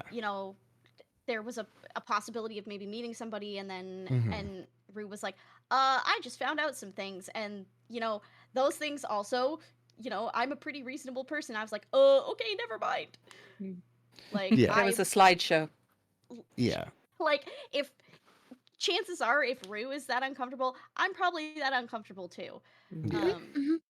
And it's always a reasonable discomfort. It's not Yeah. like, oh well, I don't like them because they called me a poo-poo face one time. Like, Yeah. I mean, I'll it's genuine express. concerns. Yeah, I do express to Podge though if like I have a personal like I'll let Podge know like I am not personally a fan of them, but like that's my personal stuff. But that's just more Yeah. me expressing it as like as a partner, like venting, I would Yeah. say, than Mhm. it is yeah. So Prescriptive. it's very free, and I think that works for us as much because Podge shines best as a very free person. Like the more freedom Podge has, the more beautiful she is. So Shut up. Aw. It's Aw. I love that beautiful. happy like- wiggle that Podge did as he Sorry? described that. That was so cute. My wiggles. That was so Um, precious. But also, like, if I see that, like, if there is, because someone in chat said, like, in an existing relationship having to walk away, like, if I see something that is happening in an existing relationship too that we're involved in, that I'm not like, I'm very outspoken, and Mm. if shit's happening, I'm gonna say something. Yeah. And again, like, I really advocate for people standing up for themselves, and if I see something happening that I'm like, this is raising red flags, I will tell Rue. And it's like, what relationship Rue has with another person, I cannot decide where that is gonna go. That's not my lane, right? But I can express, like, I do not like how this person is making you feel. I don't like how this is developing. Like, you do not seem happy. If you are, please clarify. But like, I want you to know that as like the third party looking in, like, if something's wrong, I'm gonna say it. And Mhm. but what Rue does with that is up to them. No, fair. And I don't think I would ever walk away from a relationship with you because of your relationship with another person, but I certainly would like be like, okay, well, I am not interacting with that person because they piss me off. Like, I can be cordial, like, and I will be cordial, but I'm not gonna go out of my way to be like buddy if I Buddies. see, Exactly. Mhm. because I don't want to Mm. see my partner get hurt. And Yeah. if I Yeah. see them being hurt, I'm obviously not going to be happy with the person who is doing the hurting. Yeah, and you also don't want to hurt like your partner if this person makes them happy. Like you're just like, well, I'm not going to be a bitch to them just because like, I don't like them. Yeah, But like because the thing is like conflicting personalities is like one thing versus somebody who's like actively done something to hurt you. Yes. Mm. Because there's plenty of people that like I'd be entirely fine if Candy wanted to pursue a relationship with them, but I don't get along with them personally. I'm gonna be No. nice Oh, to them yeah, when I'm same. around them, but at the same time, I'm gonna be just like, cool, you guys have your personal time. I'm gonna go like over there, and not think about it. But Yeah. it's not because I don't like want you two to be together. It's just because like I just don't really like this person. But Yes. it's like my feelings on another person, unless they are grounded in something like they've actively hurt me, or it's just that very deep in that gut feeling of like, I don't trust this. Like something Yes. something sussy. You And gotta go with your gut. Like, yeah, well, 'cause I wish I had at the beginning, but at the Yeah. same time, it's one of those things where it's like that hindsight situation where it's like, 2020.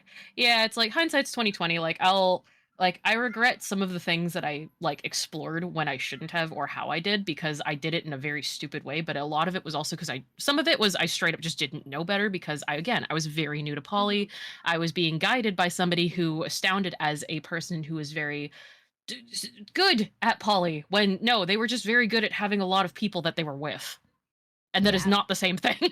Mm. Well, and, like, Rue, like you said, even like you're very loving and open with your heart. Like, you are the heart and I am the fucking hands. Like, so Yo, like I was when just- I'm the protector, like when I see Rue getting hurt because Rue has such a big heart, I'm just like A blunt like force I instrument. want to throw. Yeah, I want to I'm throw s- hands. I Oh, just no, got the I mental feel image of that. like Rue standing behind you. It's like he said no pickles. It's literally that's our relationship. Yeah. Like that's our relationship. I feel that. I'm like I like to call myself everyone's personal guard dog.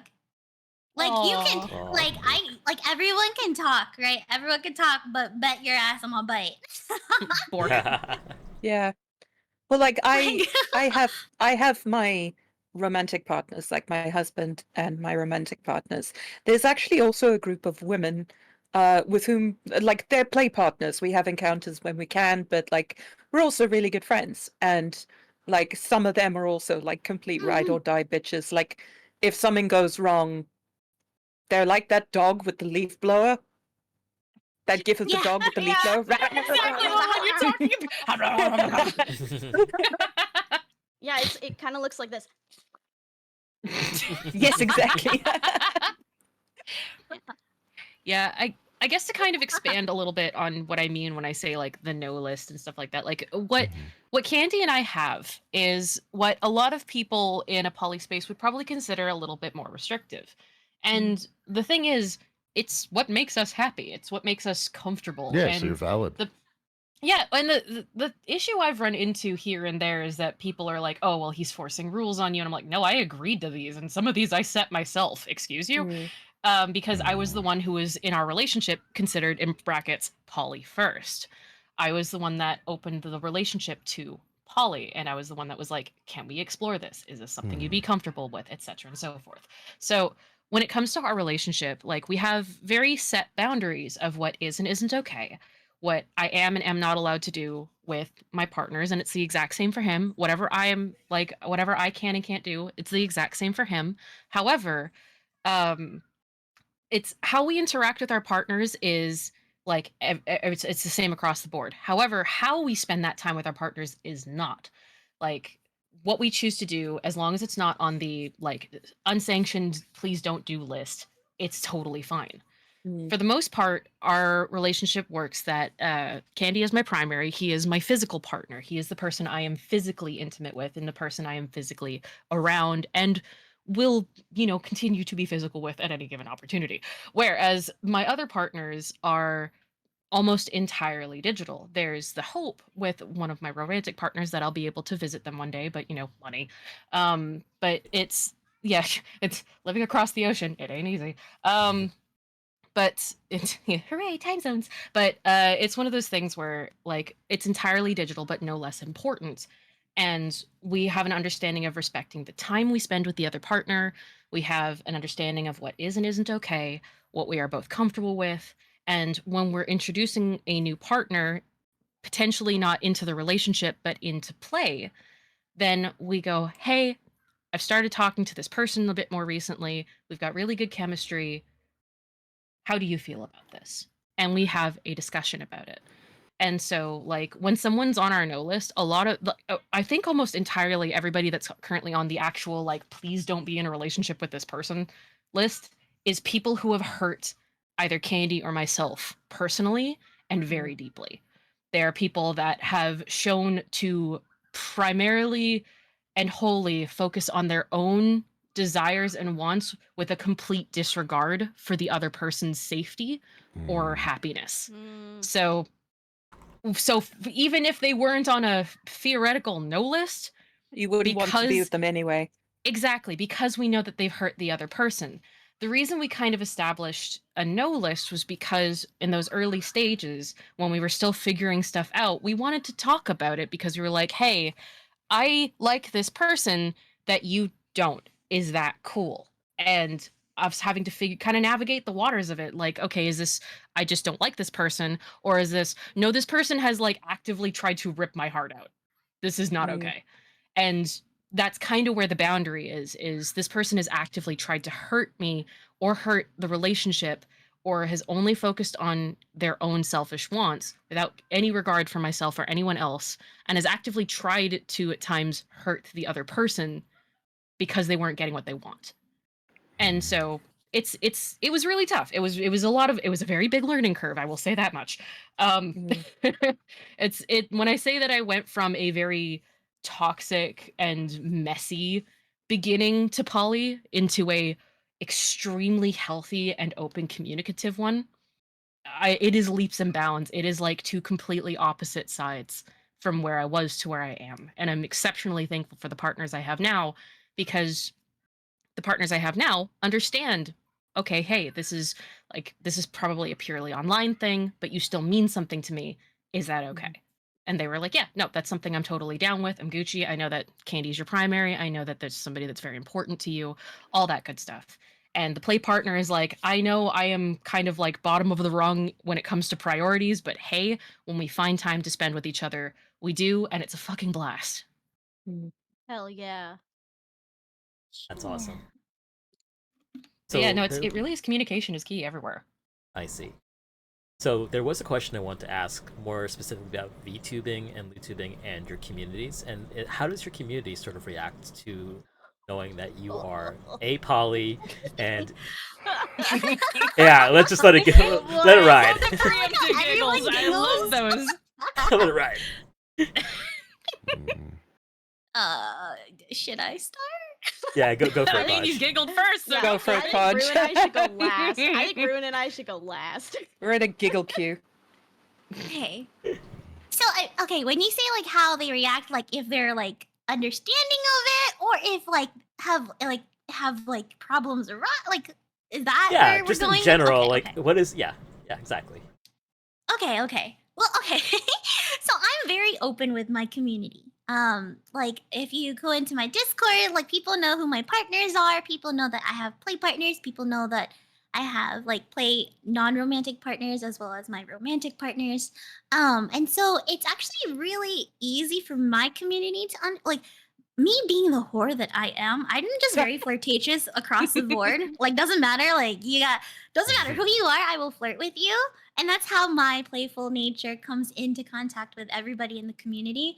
Now, does it have issues? Absolutely. I've had to actually just step in before and like made one or two announcements already when it comes to my actual relationships with my romantic partners, that you have to understand that like there has been a very, it's not like I have a big wall up between like my community and I and my partners or anything like that, but people have to understand there are boundaries that they cannot step over. And I understand like joking around, bullying me with love kind of thing, but there's also that like you can overstep that boundary, that really thin line when it comes to like boy. joking around about my Yep. relationship, right? And I've had to step in before and be like, look, it's not okay for you to come into my chat, to come into my DMs being like, you're so lucky that your partners love you for the way that you are, blah, blah, blah, blah, blah. And it's like, you don't need to tell me that. Trust me, I fucking know. Yeah. One. And two, it's not okay for you to joke around about my relationship status or style or lifestyle when I don't do it for you. Like there's still that respect there. But overall, everybody knows that I am very poly and very open and pretty much like down to be homosexuals. But I love that. yeah, that's what it's. I've just been. I'm like, yep, they're homosexual. Just let's keep it at that. You understand what that means?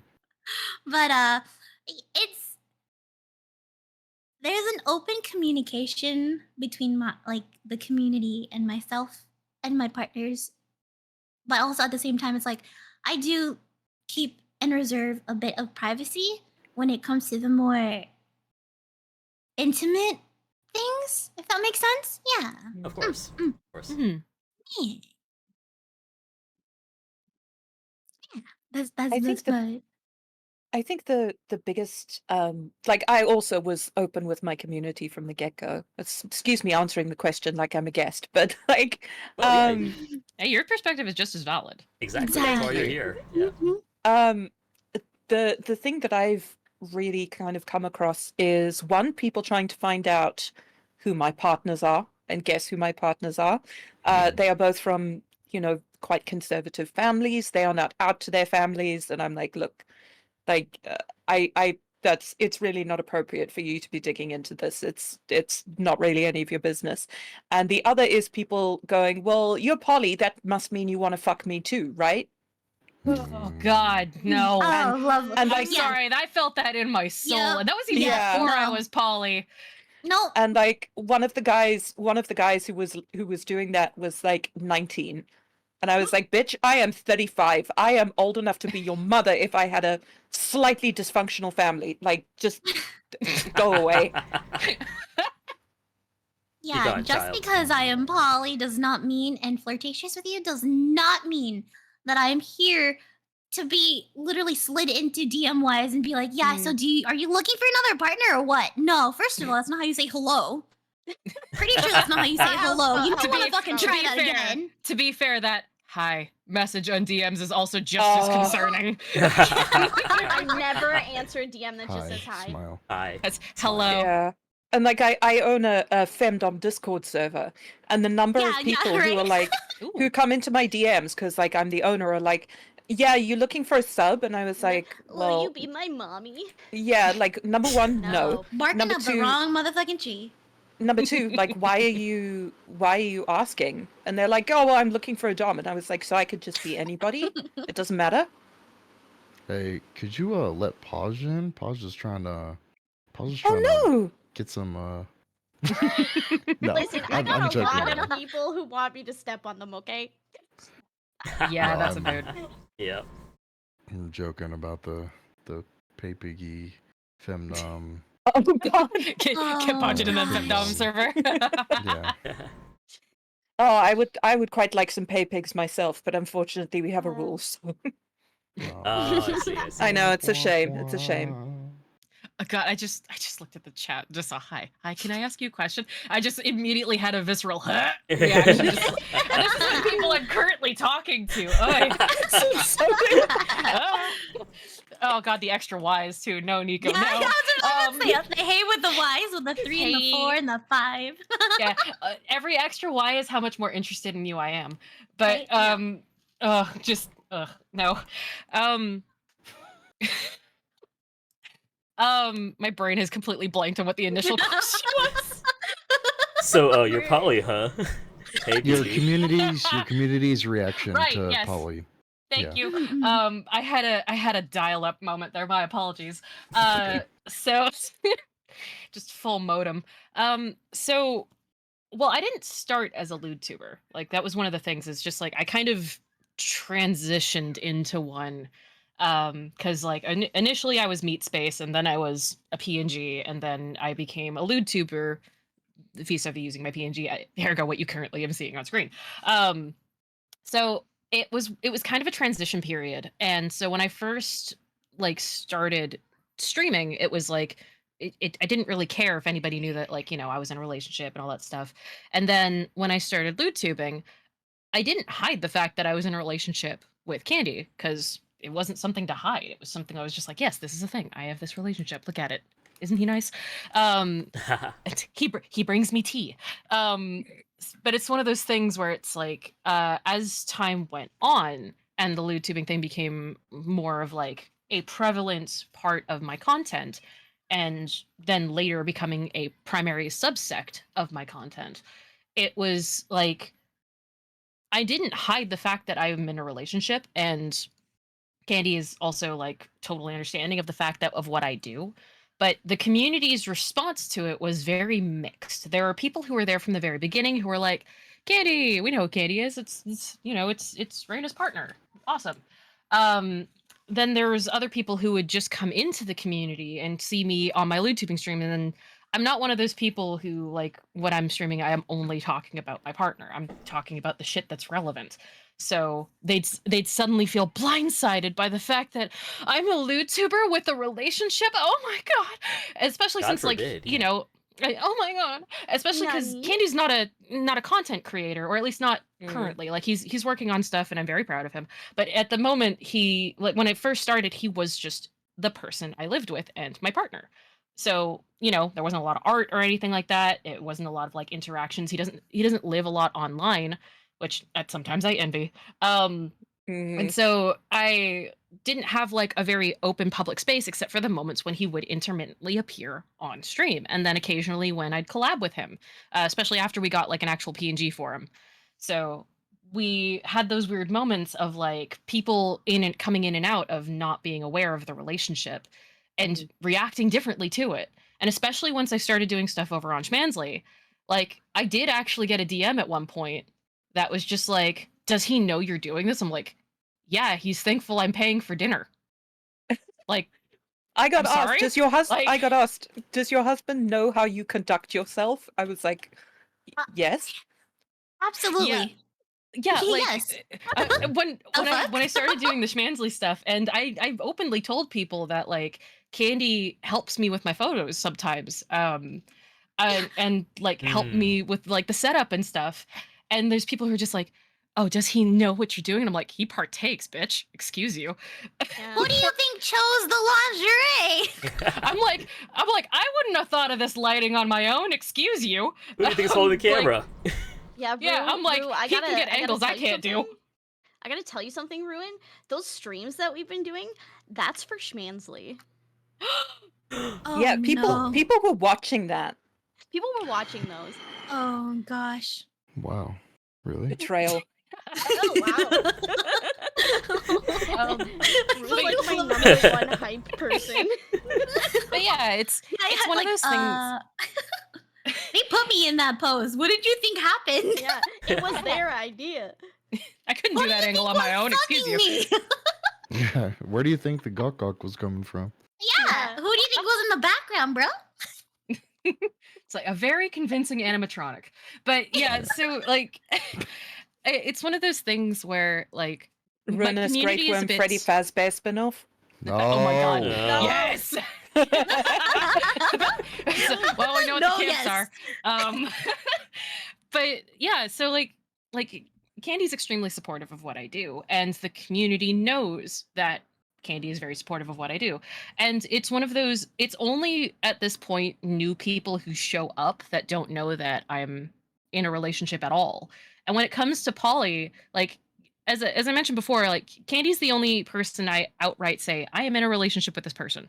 No one knows who my like other dedicated partner is. No one knows who my like play partner is, and we're keeping it that way because that's what we want. Because one of the big things that was kind of a concern for Candy when we first started, when we were first talking about this, was how tumultuous that first relationship was because it was with other content creators, and how much of an absolute mess it turned into online because of people asking, oh, where's this person? Oh, what happened to this Oh, person? gosh. So keeping They're in my it house. kind of under wraps who I was in a relationship with and who I wanted to be in a relationship with, we kept it under wraps for honestly peace of mind, and because it's no one else's fucking business. Yeah. Like just because I'm out fucking other people doesn't mean you're allowed entry. And that's Exactly. the other thing as well, is like people coming into DMs and being like, oh, so you're poly and you're pan, so you'll fuck anything, right? And it's like, believe it or not, I hate to tell you this, but So, like, even yes, people but who no. are poly and pan have standards. Standards. Yeah, And yeah, I have Yeah. taste. I'm very picky, actually. And I'm just like, there was one person who, I think it was like they hit me on a bad day, and they were just like, oh, so you'll like, it's like you fuck anything, right? Blah, blah, blah, blah, blah, blah. And I was just so mad. I tore a strip off of them because I was just like, I could crave every single thing, and you would still be the last thing I would choose. Ouch. Ooh. Because I Damn. was so mad because this person came in, was incredibly rude, and it was one of those first DMs kind of situations. Oh god. Oh, Like okay. I okay. haven't seen this person in my chat. I haven't seen them. They didn't tip me on anything. They haven't been around my community. They're not in the Discord. But I get that message in my DMs, and I'm like, oh honey, you picked the worst day. Like no. Yeah. But yeah, no, I'm getting people that are just like, oh, you'll be my mommy, right? And I'm like, first of all, it's mama, and second of all, no. That shit costs extra. It sure does. Yeah, exactly. You're gonna pay me? You're gonna pay Oh. me like that? Actually, it's quick side tangent. Go for So there was I posted about it on Twitter the other day, or the other day, it was like probably like last month, because time is linear and I don't know, can't keep track of it anymore. So somebody came into my DMs and asked if I provided the VTuber like girlfriend experience, and I didn't respond, but I was like, well, at least they were polite in how they asked. And one of my friends commented and was just like, oh, you like, that's kind of a service that some people do, isn't it? I'm like, yeah, but dude, I barely got enough time to be an actual girlfriend for people, let alone a fake one. So like, Woof. no, I even if you pay me, I don't have time. So Yeah. I'm interested to hear from Rune and Podge. so The giggles. well, it's Uh-huh. very clear that we're very open that we're together. Yeah. Wow, really? What? And- Seriously? No, I had Oh my no God, you idea. two are How dating? dare you? I know it's wild, right? Hodge, how could you? You didn't They're tell sharing me. a browser Oh, what source. do you- I knew it. What do you? Oh, you got it. You clearly you're gonna have to tell your co-host over on Schmansley, Ryan and Flambeau. Yeah. Sorry, bro. So, yeah, like, we kind of didn't really know at the beginning. Like, we were like, okay, we're gonna not talk about it because I had not been I was very new to VTubing, and I had not really been in a relationship online that was like a could be public thing and impact my image as a content creator necessarily before. So we were like, okay, we're gonna maybe not talk about it. But then, we were always collabing and stuff, and then a lot of our community started like shipping us, and we were together at the time, but we didn't talk about it. Aw. I remember Whenever that, and your I was like, community oh, ships they're you, that's already great. taking. Yeah. So people were like, So Rune cute. and Podge. And so but we were like, we don't want to like make anything like official until like we actually meet each other. So we were like, we would like this to be a serious relationship, but we're not gonna make that official until we meet each other. So we met. I went and visited Rue for the first time, and like a couple days in, everybody was like, we discussed it. We actually were able to sit down together and talk about it, and we were driving home from Starbucks actually, and Rue was like, I'm gonna hop in my Discord VC because his VC was always popping, and we were like, should we tell him, like, should I just like start talking in the background and really fuck with everyone? And we were like, yeah, okay, let's do it. So we're literally in the car. Rue hops in VC, everybody hops in, and Rue's talking for a minute, and then I'm like, hi! And everyone was like, what? And then I was like, it's Podge, I'm also here. And then the reaction was just like so like nothing. It was They're nothing. like, okay. They were like, oh, okay. And then our one friend in the call was like, what the fuck? I expected everyone to freak out. And then everyone was like, oh no, we figured. That's So- I was hilarious. gonna say, I was like, I had an inkling you guys were together before you guys said you were together, so now I'm glad. Like, yeah, but like I love when you see cute. them ley lines early on, just like, it's yeah, coming. like the reason we decided like it would be okay to talk about was because our communities were already receptive to it. Yeah. But Yeah. despite that, like we've talked about it a bunch, it still definitely does like negatively impact both of us when people Yes. find out we're in relation. Like some people are Yes. super for it. Some people love coming to those Schmansley streams and seeing that good. And they like And I the love- romantic side and stuff, right? It's like watching a romance anime. You're like, Watching oh, people that's be cute. sweet. Yeah, it's like they Yeah. like that little slice of life thing. But some people, Yeah. like even just the other day, like I had someone come into my chat and they were there for maybe 10 minutes, and then I mentioned something about, oh yeah, like my partner really loves this, and that's how I like it was about, I don't know, an anime or something. I was like, oh, my partner introduced me to that, and he was like, oh, you have a partner? I was like, yeah, I'm very open about it. I'm partners with this VTuber, and we've been together for almost a year and a half now, and we're poly kink positive content creators, like it's a thing. And they were like, oh, and they left. Oh. Great. And it's like, The- oh, the bruh, O did you of think, like, that disappointment. was, Oh, yeah. like Yeah. what did you think, like here in this very Twitch chat you were gonna shoot your shot and I was gonna be like, oh yes, get at me, random chatter, ooh woo. Like I don't know what goes through some people's heads, but like I do Nothing. have That's the problem. yeah, Hit me yeah, with your delicious non-effort. yeah, Mischievous like, Pony Boy 69. and there's definitely people who have expressed because of the poly thing, like, oh, hey, Podge, do you think, there's a chance? I actually had someone in Yep. chat once too go like, oh, Podge, Uh-huh. when we meet, I'm gonna fuck you. And I was like, hey, fucking excuse No, me? nope. Nope. Nope. I like, Absolutely No? fucking not. like this is a character. This is a fantasy. I am fulfilling a fantasy for you. I am a performer.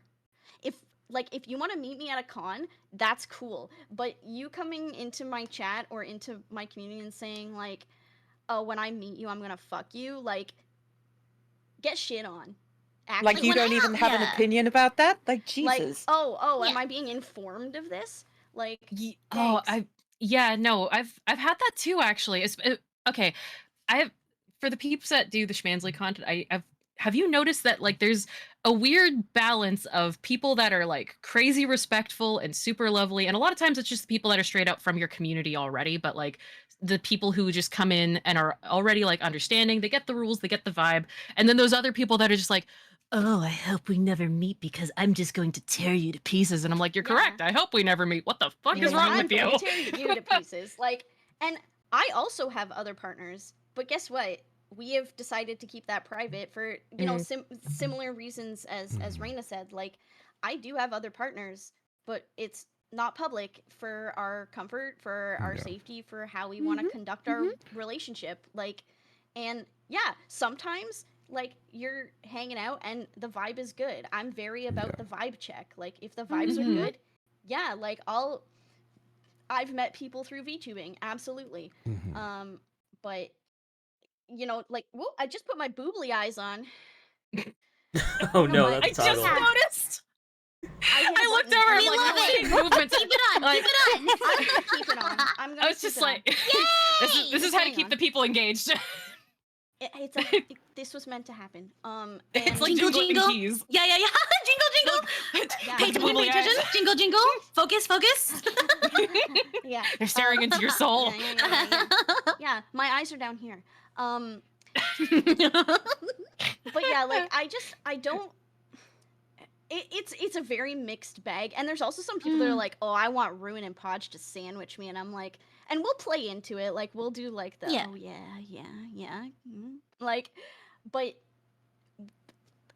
we're not actually gonna fantasy. just like sandwich our chat, like Yeah, I think it's that obviously. balance, isn't it? You have to understand, like, yeah, there's a difference between fantasy and reality. Mhm. Yeah. Like It's such a genuine interest shame- versus like light interest, like joking interest that like, Yeah. haha, we're playing with the theme versus I'm actively like trying to cry into your DMs and hey, when are you guys gonna be in my Yeah, neighborhood? like if I want to see your pee, I will ask. I mean, some And people no, offer ratings. But exactly, right? Yeah. It's such a But again, not shame that you can't put So- panels underneath your Schmansley content, like, so that you could say, like, don't do this, please. I actually in my Schmansley goals for the stream, in the description I put my chat rules. That's Oh, smart. Oh, that's actually that's a really good idea. good. People Yeah. may or may not read them, but they're there, and I can Yeah. fall back on them. But Yeah. I'll let Root talk now. So I've had a mixed bag of experiences. There's definitely people being positive about it. Then there's people that think, the whole, you're a lewdtuber, pan, poly, free sex, tee, right. And there's been people that were good friends of mine and never said anything, and then they were like, I realized I'm never gonna be with you, and blew up on me, and I was like, oh my fucking lord. And then it's like both depressing and like, holy shit, dude, like, talk to me next time, I Mhm. guess, Like people have used Like, each say of us something? at the or other you two.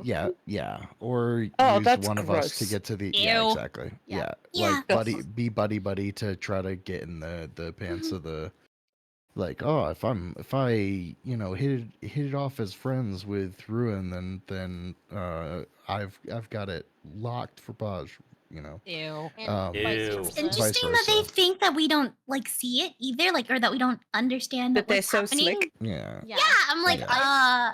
I've had a lot of Um, women in my DMs trying to be friends with me, and then as soon as they start talking to Rue, I never hear from them again. Yeah. Wow, fuck Oh. that. Oh, that's so Yeah. gross. Yeah. But I mean, from a business standpoint, we have seen in ways negative effects on like metrics because of being so open about our relationship, and we're not going to change it, but I always offer to, like, I consistently offer to Posh, because I know for AFABs it is like, oh, so worse to be open about being in a relationship than it is for AMABs for whatever reason, but that's a whole I think it's an different conversation. availability thing. Yeah, it is. Yeah. And It's perceived availability, I should say. Yeah, exactly. and I'm but- like, Because if they Yeah. can't handle me at my being with Ruin, they don't deserve me at my podge. Exactly. No, but that's true. I love that.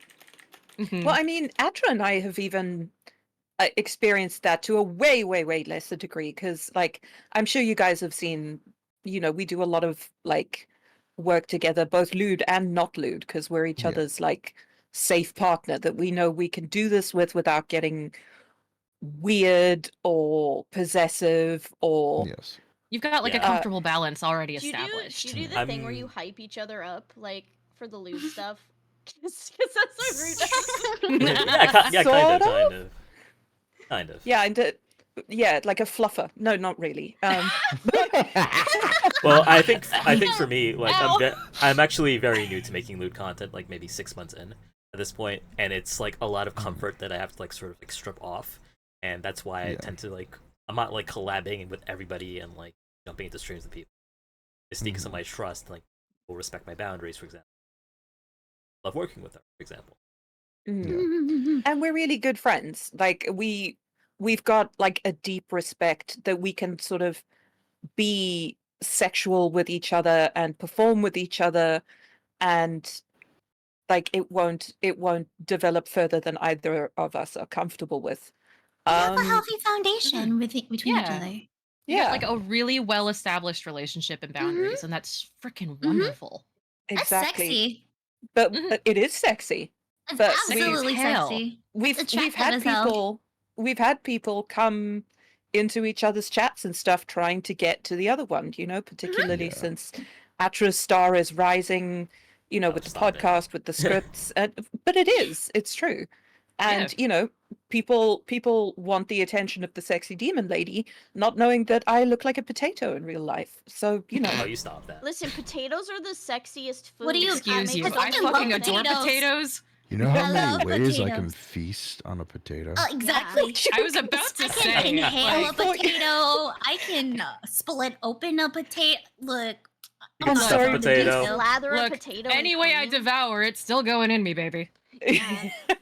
I don't know. The amount of potatoes. I'm sorry. I thought Rune was going to be like, there are so many ways I can fuck a potato. I thought that's where they were going to. I don't think I I'm a think bit I of do that. of a potato, I and you don't fuck think me. you So would either. But no, but unfortunately there is a very dark side to content creation sometimes. Which I was afraid initially, and this is something Paj had to accept the risk of. I was afraid initially that us coming out about stuff would result in like something dangerous for Paj, because a previous partner got their life threatened by somebody over Jesus. just being yeah, like me being open about them being a partner. So I stopped doing that, right? And I was like, I was protective of the I didn't want my partners getting life threats, so I defaulted to not being open about it, which that's it's a whole thing. But like, yeah, unfortunately with content creation, people get really weird, especially like in the like flesh tubers have it bad, don't get me wrong, but I think there's a strangeness of like a disconnect from reality even more so Yeah. with lewdtubers, because I'm a cartoon character, hee hee ha ha, look at me move around, right? So people You're go not like, a that's person. exactly. So Mhm. people go, that's mine. Yeah. And they try to possess it. and then they get fan art of it, so it's even more like immersive. Yeah. Like you don't really Mhm. get fan art with. Well, some people do get fan art with real people, but it's a little more cringe. But like, Yeah. getting fan art with an anime dragon man is like Yeah. Ooh. So yeah, they have Mm. like a weird ownership. Yeah. There's And those people that try to then- manifest reality with that too. Yeah, exactly. And then Yes. and then there's also been weird shit like people trying to play out their like NTR cucking Oh, fantasy my yeah. with God. Hodge. Like Mhm. tell me how I compare to Is someone Ruin. Actually, Tell me how like, much bigger my dick is. Like stuff someone like that. someone bought What dick? a PP rating, and then in my chat while I was streaming Hmm. on Oh my Schmansley God. said, "So about that rating, tell me how I compare to Ruin." And I was Oh like, yeah. I'm gonna stop you right Ew. there. I actually like Yeah. stopped what I was doing, and I was like, "We are not doing that." I was like, "That is my partner, and even if they weren't, I do not compare people like that." Exactly. Yeah. No. Based on things that are completely out of their control and are none of your fucking business. Well, it's also Like- just based on disrespect at that It point That is because they're just disrespectful. ugh. Like to you, to Ruin, to the whole concept. It's just like you are the person that ruins the fun thing for everybody else because you don't know how to play nice. Exactly. Or the people want you to like put them down and be like, "Oh, tell me how much smaller I am than your husband or whatever." And it's like, It's like, that has to be a consensual It's thing weird. between me Mhm. and Ruin and another person. Like, if Yes. that's something we Yeah. want to engage in, there has to be consent all around. Like, you don't just roll up into my stream and go like, "Oh, tell me how much better than me Ruin is." And it's like, I mean, you're showing me, but okay. yeah. It's like it seems like you already know. Mhm. Mm-hmm. Yeah, but it makes it's incredibly uncomfy. So like that I think the worst of it has been the trying to play out their that fantasy with just this it's very odd. With no one's and then consent. exactly Mm. and very then thin line. getting like threatening or violent with random people because they are in the way of you getting your They'd be with me if they weren't with goblin. you. Yeah, Yeah, exactly. it should have been Yeah. me, not him. And they're safe behind the monitor. Not him. It's not fair. They're safe behind a monitor. They can pretend that they're like this big, strong man or person, without like getting punched in the face. Yeah. Oh, it's absolutely been women too. I will say, like, it, Oh no. Yeah. 100%, Oh yeah, I was about to say. Yeah, it doesn't matter. completely- Yeah. No, I kind of figured, yeah, just Yeah, like the I way the knew what you balance is meant. just Yeah. yeah. it's Yeah, been sorry.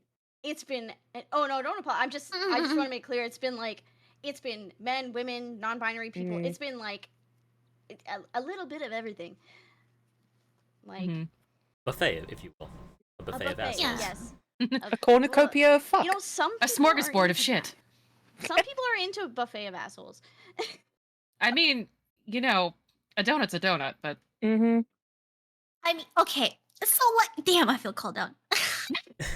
So okay, let me explain. I mean, like, I'm down for a group of assholes, but like, it's a whole different type of group. If you see, I'm just gonna. mhm. It's a consensual. Yeah, consensual yeah, yeah, assholery. yeah. Yeah, It's like Keijo, the Great Wall of Bootylon. Yeah. It's I think there's a different meaning in my head. Oh my god. Yeah. So to answer that question, yeah, there's all kinds of We got some responses. Karens. We got some Karens. Yeah. Mm. I truly would not change my Karens and situation Kevins. at all though. Like Yeah, I same.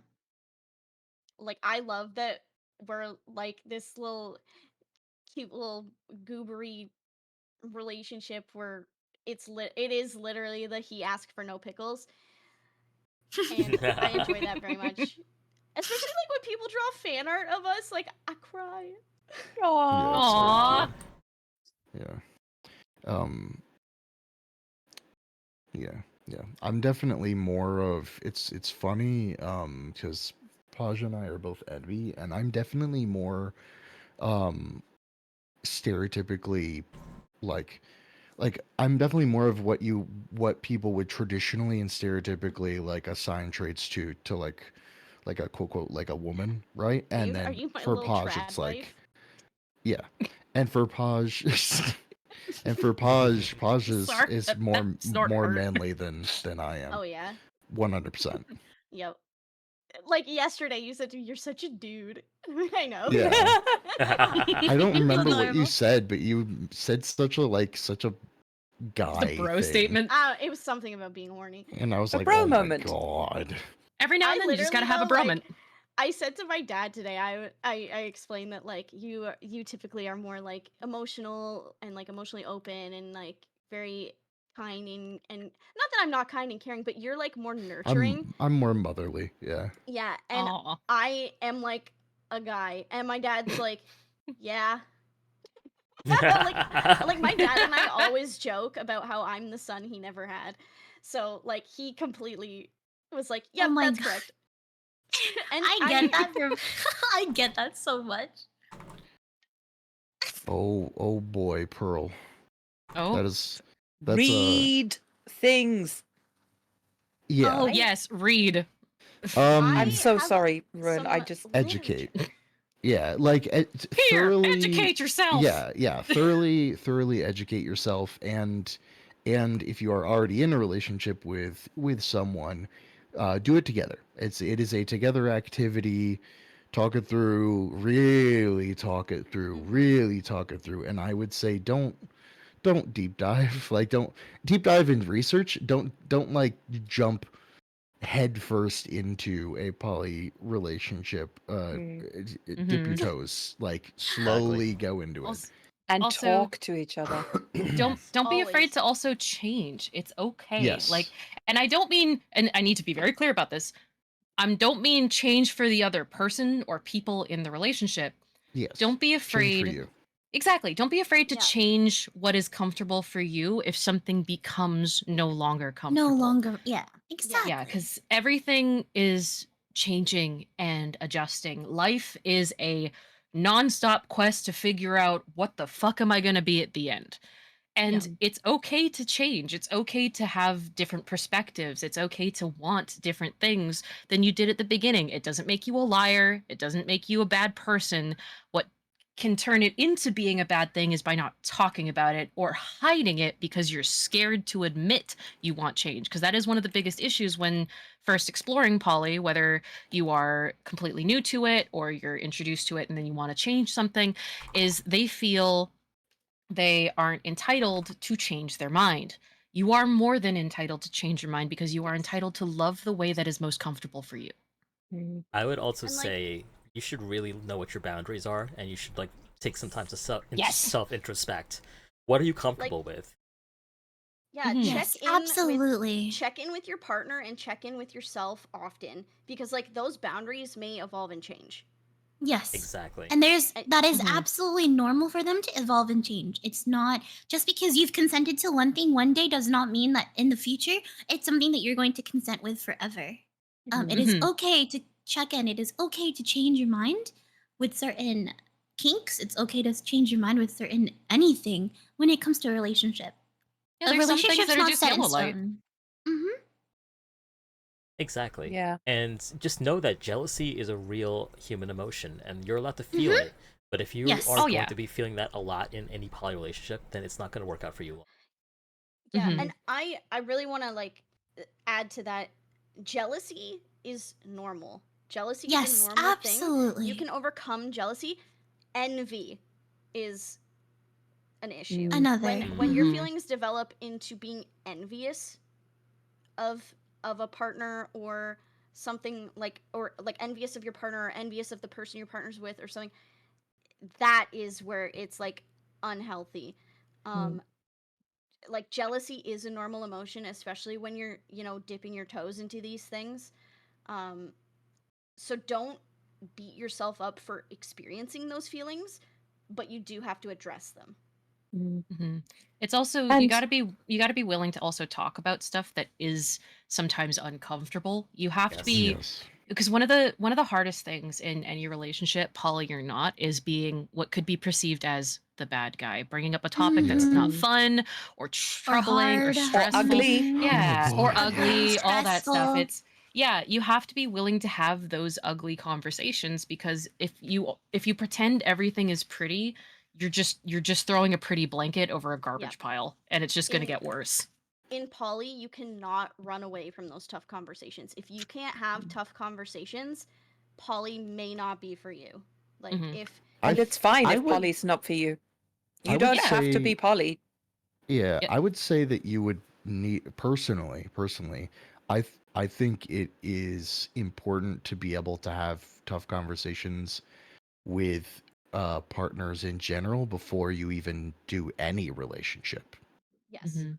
like if you can't have those important deep But- conversations, then yeah, you're But especially probably so just for not poly, in a yes. place where you should be in a relationship with someone, because then what, problems are just gonna fester and build up and never be addressed, and that Mhm. is super not good. Yeah. So Yeah. But emotions, just as like a general thing, emotions in general are valid. It's when you get into, like, you have to be careful about like How you how handle them. how you handle them, both internally, thoughts, and behavior as well. That's why Yes. cognitive behavioral therapy is excellent, because it teaches you, emotions are valid, but thoughts, and then especially behavior, like how you impact yourself with that emotion and how you impact others with that emotion is important. Mm. Yeah, cock and ball torture, CBT. Mhm. Exactly. I was trying to really, Absolutely. like- super important. Are you, Absolutely. The most important. You just gotta smash it. No, I gave a Crush them beneath weight. yes.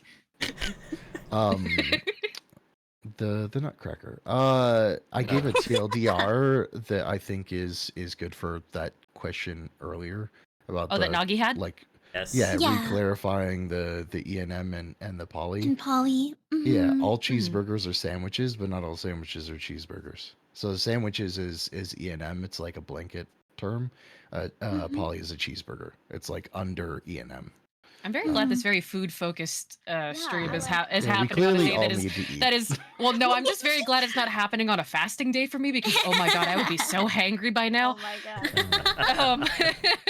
um, Maiden Shy also kind of brought up something that Mystique actually kind of touched on there as well, was that as a non-poly, feeling pressured by poly friends to be poly. Though I'm just saying this right now, poly or not, pan or not, whatever the hell these friends are or not, those people are not good your friends. if Nope. they No, are they're being forcing you or assholes. telling you to do something. It does not Yeah. matter what it is. If you're just like, hey, like, I don't like mustard on my hot dog, and they're like, oh, but you have but you to have like mustard it. on your, Mm, you yeah. You got haven't it. tried Like, it you haven't enough. really, Yeah. like, you might You haven't think eaten that enough you've of it. tried it, but you just haven't found the right kind of mustard. Maybe you're more of a Dijon, and it's like, no, I just don't like mustard. Stop forcing it down my throat. It's Yeah. no matter what it is, forcing your friends to do something means that you are not treating that person like a friend, because friends are equally respecting and there's consent. That's not your those people are not being friends, those are being dickheads. And- There's also the chance that one of them really wants to bone you, and they're trying to get that in to be like, Get that look, out of you. because I've had this It's before a dark part. where of They're trying to someone- gaslight you into making it your idea. they're like, like, Yeah. oh, well, you don't know if you really like poly or not, but hey, maybe I could introduce you to it. And it's like, ew, leave. Very gross. Yeah. Don't do And that. also, like, monogamy is valid. Monogamy Yeah, is yeah, not 100% allowed valid. to be Absolutely. monogamous. Like I know a lot of people are like, those straights, those monogamous people, they're living in the What's old wrong times. with being monogamous? There's nothing wrong with being monogamous. Nothing. There's nothing wrong Absolutely. with being straight. Like, you are allowed to be any and all of the things that you identify as long as you're not hurting anybody. A big red flag if your like poly friends or something like that are acting like elitists of relationships. That's not cool. Yeah. That's not healthy. No. Just because you have more of them doesn't mean you know all about relationships. No, absolutely Yeah. not. Like, Yeah. I've seen a lot of really messy poly relationships. Like, Hi. just because you have one Yeah. doesn't mean you're good at Yeah. it. And like on people trying to twist your arm into, or like pressure you into something, that's like coercion, which is like, again, a violation of consent. Consent extends to like many things in life, and I think it's very important to take the lessons of kink and consent into things that are like more than sexual, because consent Yeah. across the board is necessary. And Coercion's a consent is perfect way to put everything. that. If they were Like, and- trying to coerce you into sex one-on-one, for example, you know, what would society have to say about that? Just because you are, Mhm. you know, with someone doesn't mean you necessarily want to be with someone else, and that's Yeah. completely valid. Yeah. And And Maiden, there's like, reading what you are saying, like, Yeah. you clearly understand what your needs are, and Mhm. you Yes. clearly understand what you want. And I really want you to, like, advocate for yourself. And if your friends keep pushing, honestly, tell them to fuck off, because they're not very good friends. Yeah. yeah, no, those They're people not very aren't your good friends if and- they're forcing you to do something that you're not comfortable with, first and foremost. If they Mhm. can't respect your boundaries, why the fuck do you have to respect theirs? Yep. Exactly. Yeah, Mystique, And- you used a good Work, word work, work, a little bit ago as well, which was the like saying like because you know Ruin mentions coercion, you mentioned gaslighting. It's that feeling of like I understand that feeling of, but I trust this person. They must have good intentions. No, No. they have Absolutely selfish not. intentions, and they are Yes. very different things. They're going to express their desires like selfless intention. And that's how I ended up in that early poly smorgasbord bullshit that happened because I was brought into a group chat with a person that I barely knew with somebody I was interested in being in a poly relationship with, and they were like, "Oh, you're going to love this person. They're so sweet and they're so lovely and blah blah blah blah blah." And I ended up talking to this person one-on-one, and I'm like, "Hey, so like this is no, you're really nice, and this is a nice thing, and it could have been just a friendship. That could have been fine." But the other person was so insistent on, "Oh, you two get along so well in this romantic sense," and pushing that concept of, well, you guys are already melding so well, so clearly you're going to work out as a relationship. Yeah, And it turned into a dumpster fire, as Like, you'd yeah. expect, because I was coerced by the person I was actively interested in, and then told, "Hey, no, but you guys really do get along, so I mean, That's so why not?" creepy. And it's just, Yeah. it's super gross. It is And very gross. Like, ugh, when I was these people don't care about younger- you; they care about themselves. Yeah, when I was younger and more impressionable, and I put myself in a bad situation without going into too many details, I was coerced into my first three-way. And I still, sometimes just have like an icky feeling when that like pops into my head. Like, I did not like that. I did not like that. I did not consent. I was not in a place where I could have consented. And I like it's not good. Like, those people were thinking of what they wanted, not what I wanted. And people are going to think about what they want. And it is okay to express what you want, but it is not okay to force what you want on someone else. Yes. It's not okay to be disrespectful of someone else's opinions if they differ from yours, you know? Yes. Mhm. People Exactly. are allowed to want and desire different things. And there's nothing Yeah. wrong with that. Well, that's what makes you individual people. You can want whatever you want, whatever it is that you're wanting. You don't have the right to take it. Yes. Yes. Yeah. Yes. Cubine brought up a good question Yeah, I saw that that too. I definitely Yes. I definitely want to like touch on. Mhm. Yes. Cubine, Absolutely. I think it is important to share, like that's the whole point of this, right? To allow other people to have the spotlight. You need to learn to let other people have the spotlight. Yes. However, if your needs as a partner are being completely neglected for the sake of others, that is not appropriate. Like, No. you should not be in a relationship. You should not be like, I know the traditional view of love is like, oh, all this sacrifice and you do what you can for love. Da, da, da. A lot of traditional views of love are like really toxic. Yeah. Same thing with songs. I found that it's like there's a lot of no. there's a lot of people out there that the old terminology for it used to be you sacrifice for the things that you love, but sorry, shouldn't Kidman have just to. kicked the fence. He tried to come in here. tell him. Sorry, he tried to sneak into the office to give me a kiss on the forehead and then kick the fan. Yeah. Cute. But yeah, There is so sorry, just to quickly wrap That's up the thought okay. before it runs away from me. There's a lot of people who have described it as you have to sacrifice. No, it's there's a better understanding now that is you compromise. You And even compromise then, with your like, person. And don't get me wrong, I'm not saying compromising on your boundaries or what you need, Yeah. but Yeah. people equating, oh, I have to give up something mm-mm. to make you happy. No, you find the balance. And if there is not a balance to be found, then that in itself needs to be the conversation. Yeah, like you can love someone and it still not be right.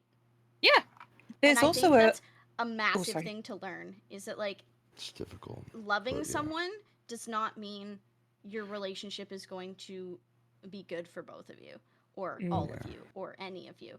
Like Mhm. it love and compatibility are different things. And love and balance are different things. Like obviously you want to do things for your partner because you love them, but you if you can't have like an equitable relationship, then you know it's just not going to work. It doesn't work that way. Like and I've been in that spot where like you know my ex-wife you know basically replaced me with someone, and a lot of people think about the whole like, oh, if I get a new partner or if my partner gets a new partner I'm going to be replaced, and it's a you know a big, and that's not how healthy poly That's works. not. Yes. That's Nope. not Exactly. healthy. No.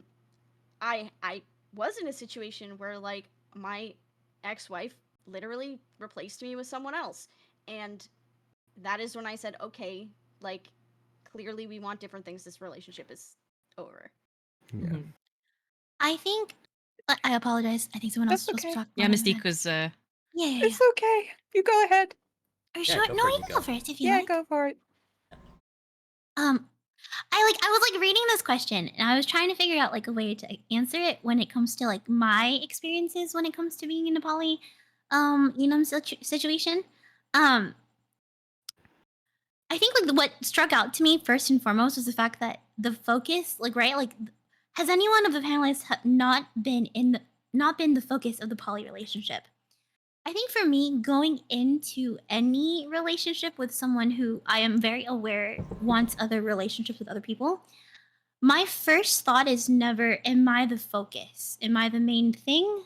Am I the thing that is going to be what they want? Like, am I going to be the main course kind of thing, right? Like, I've never seen that way, in my opinion.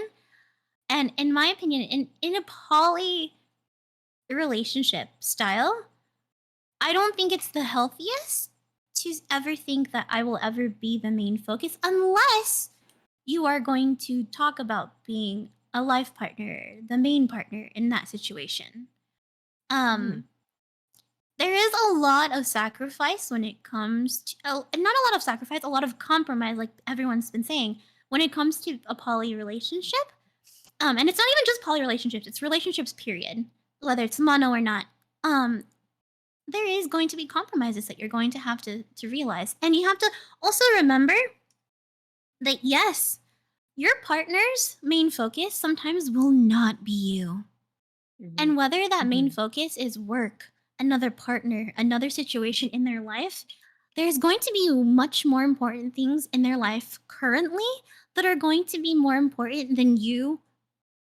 And that's okay. It does not detract from how important you are in their life. It just means that at that moment, that fire in the garden is more important than you wanting your egg sandwich kind of thing, right? I see. So it's interesting to me because a lot of people, you know, they're like, yeah, like I'm not the main focus, I'm the this and that, and it's like, well, of course not. It's healthy to not be the main focus all the time, right? They have to also take care of their stuff. They also have their own life to live outside of your bubble. And it's okay. It's okay to have a main focus that is not you. Like, I just like, and to be like really like specific, like I had just like a partner where they were like, I'm so sorry, like work has been taking over my life. Like I'm working 60-hour weeks. I barely talk to you. And it's like, you never have to apologize for stabilizing your financial situation to me. Ever. I completely understand that. That is the most important Exactly. thing in your life right now. And I understand that. Please don't focus on me. I'm completely A-okay. I will let you know if there is anything that is an emergency. But know that, like I love you and like it doesn't detract from our relationship at all in any sense of the way if I'm not your focus at all. Absolutely. Yeah. Mhm. I think Mhm. this also just brings back to like what we talked about in the beginning about equality versus equity. Like the relationship has to meet your needs at the end of the day. Mhm. You have to receive the Mm. equity from the relationship. Yeah, Yeah. you don't have to always feel like the center focus, but you still have to feel like important, like or wanted in some way, shape, or form. It still has to meet what it is that you need. And it's sometimes really tricky because like there's my first poly relationship, I was the late addition. I was the last to enter the group, parentheses. Um, but at the same time, like there was also the difference of like them giving you what you need and also them feeling like they're not getting what they need, so they're getting it from something else. It's a very tricky balance of making sure that everybody is getting what they want, what they need, everything that they feel is important for them to have. Like there's the fact that like I had like my first poly relationship was with somebody who not only didn't make me feel like I was a priority, which I already knew I wasn't and I didn't want to be, I didn't need to be, but Mhm. at times made me feel like a stand-in when the person they wanted as a priority wasn't available. And that sucked. That is the thing that I had an issue with and I had to have a talk with them about because there was a period of time where the person that we were in a poly relationship with was unavailable due to life circumstances. And at the beginning, he was totally normal with me. He was totally fine. Like everything was just, the relationship. It was what it was already. But then it started to turn into like, I'm trying to get from you what I wanted from the other person because the other person isn't here. And that is really unfortunate, and that is something that does happen sometimes in poly relationships that are unbalanced and not healthy, and you need to be willing to speak up about that because not being the priority is one thing, but being used in lieu of the priority is something else. Mhm, mhm, mhm. Mhm. Well, There's we're coming up on 2 hours 30 minutes, so this is about the time we Mhm. start to wrap up the podcast. Mystique, did you have some final thoughts? well, there's You wanted to say a thing. yeah. There's a corollary to this as well. Something that we were talking about a little while ago about people trying to like coerce you into being poly. Um, the other side of this is people who are monogamous feeling like they have to accept a poly relationship in order to be with the object of their affection. And that is also a very unhealthy place. And Ew. Yes. I it's like how there's a significant groan. I'm just, yeah. we've all Ugh. experienced it, and Mhm. like it's important to cultivate the skill of introspection to be able to like realize that that relationship is not going to meet your needs and will eventually make you and the object of your affection miserable if you are just like, oh, this is the thing I have to sacrifice in order to have what I want. Mhm. So if you are in that situation, it is it is healthier to work on letting go of the idea of that relationship than to try and force yourself into a relationship dynamic that is unhealthy for you. Same goes for going into a relationship that has that dynamic and going, well, I can deal with it for now, but maybe I can change them. Oh You yeah. Oh don't change a God, person. No. my Oh. best And friend like, stole my girlfriend that way. and that is Oh, of so like course. that to me is extremely disrespectful because Very. like especially to that person's other partners too. Exactly. Like Hmm. oh yeah, I'm gonna make them mono and want to only be with me and fuck those other people. It's like Toxic. whoa. That Hmm. is Ooh. Like that they is can have literally their how my fun, best but when friend. they're ready for the real relationship, I'll be here to to make it work. Yeah. Yeah. Ugh. That is literally how my best friend, well, now ex-best friend, stole my girlfriend. Because I was dating this girl for like a month, and my best friend that I kind of sort of had feelings, we had feelings for each other, but like maybe, but not, was like, we've been sort of kind of flirting. Can I enter this dynamic? And I was like, yes, we did the thing. And then she was monogamous and she was like being really weird over the polyamory.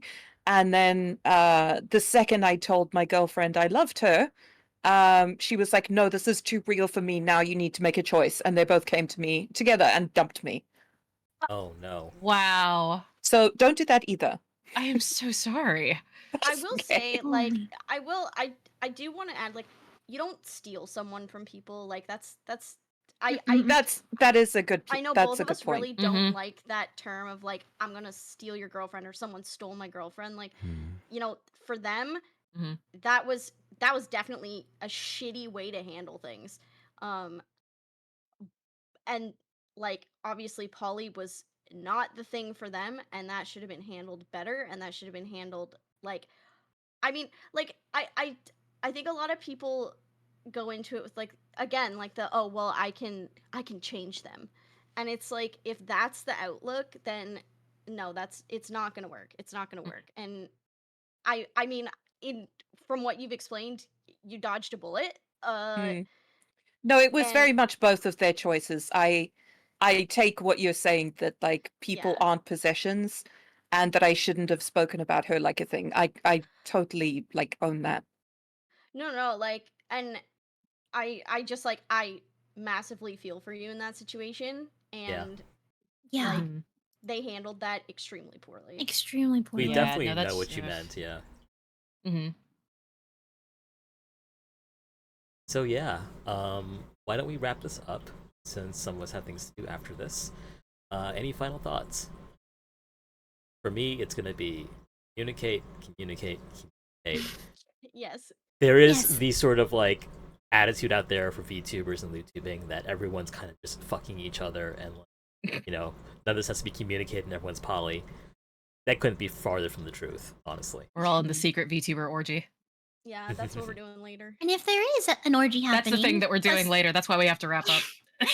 understand that an orgy like that is a consented thing.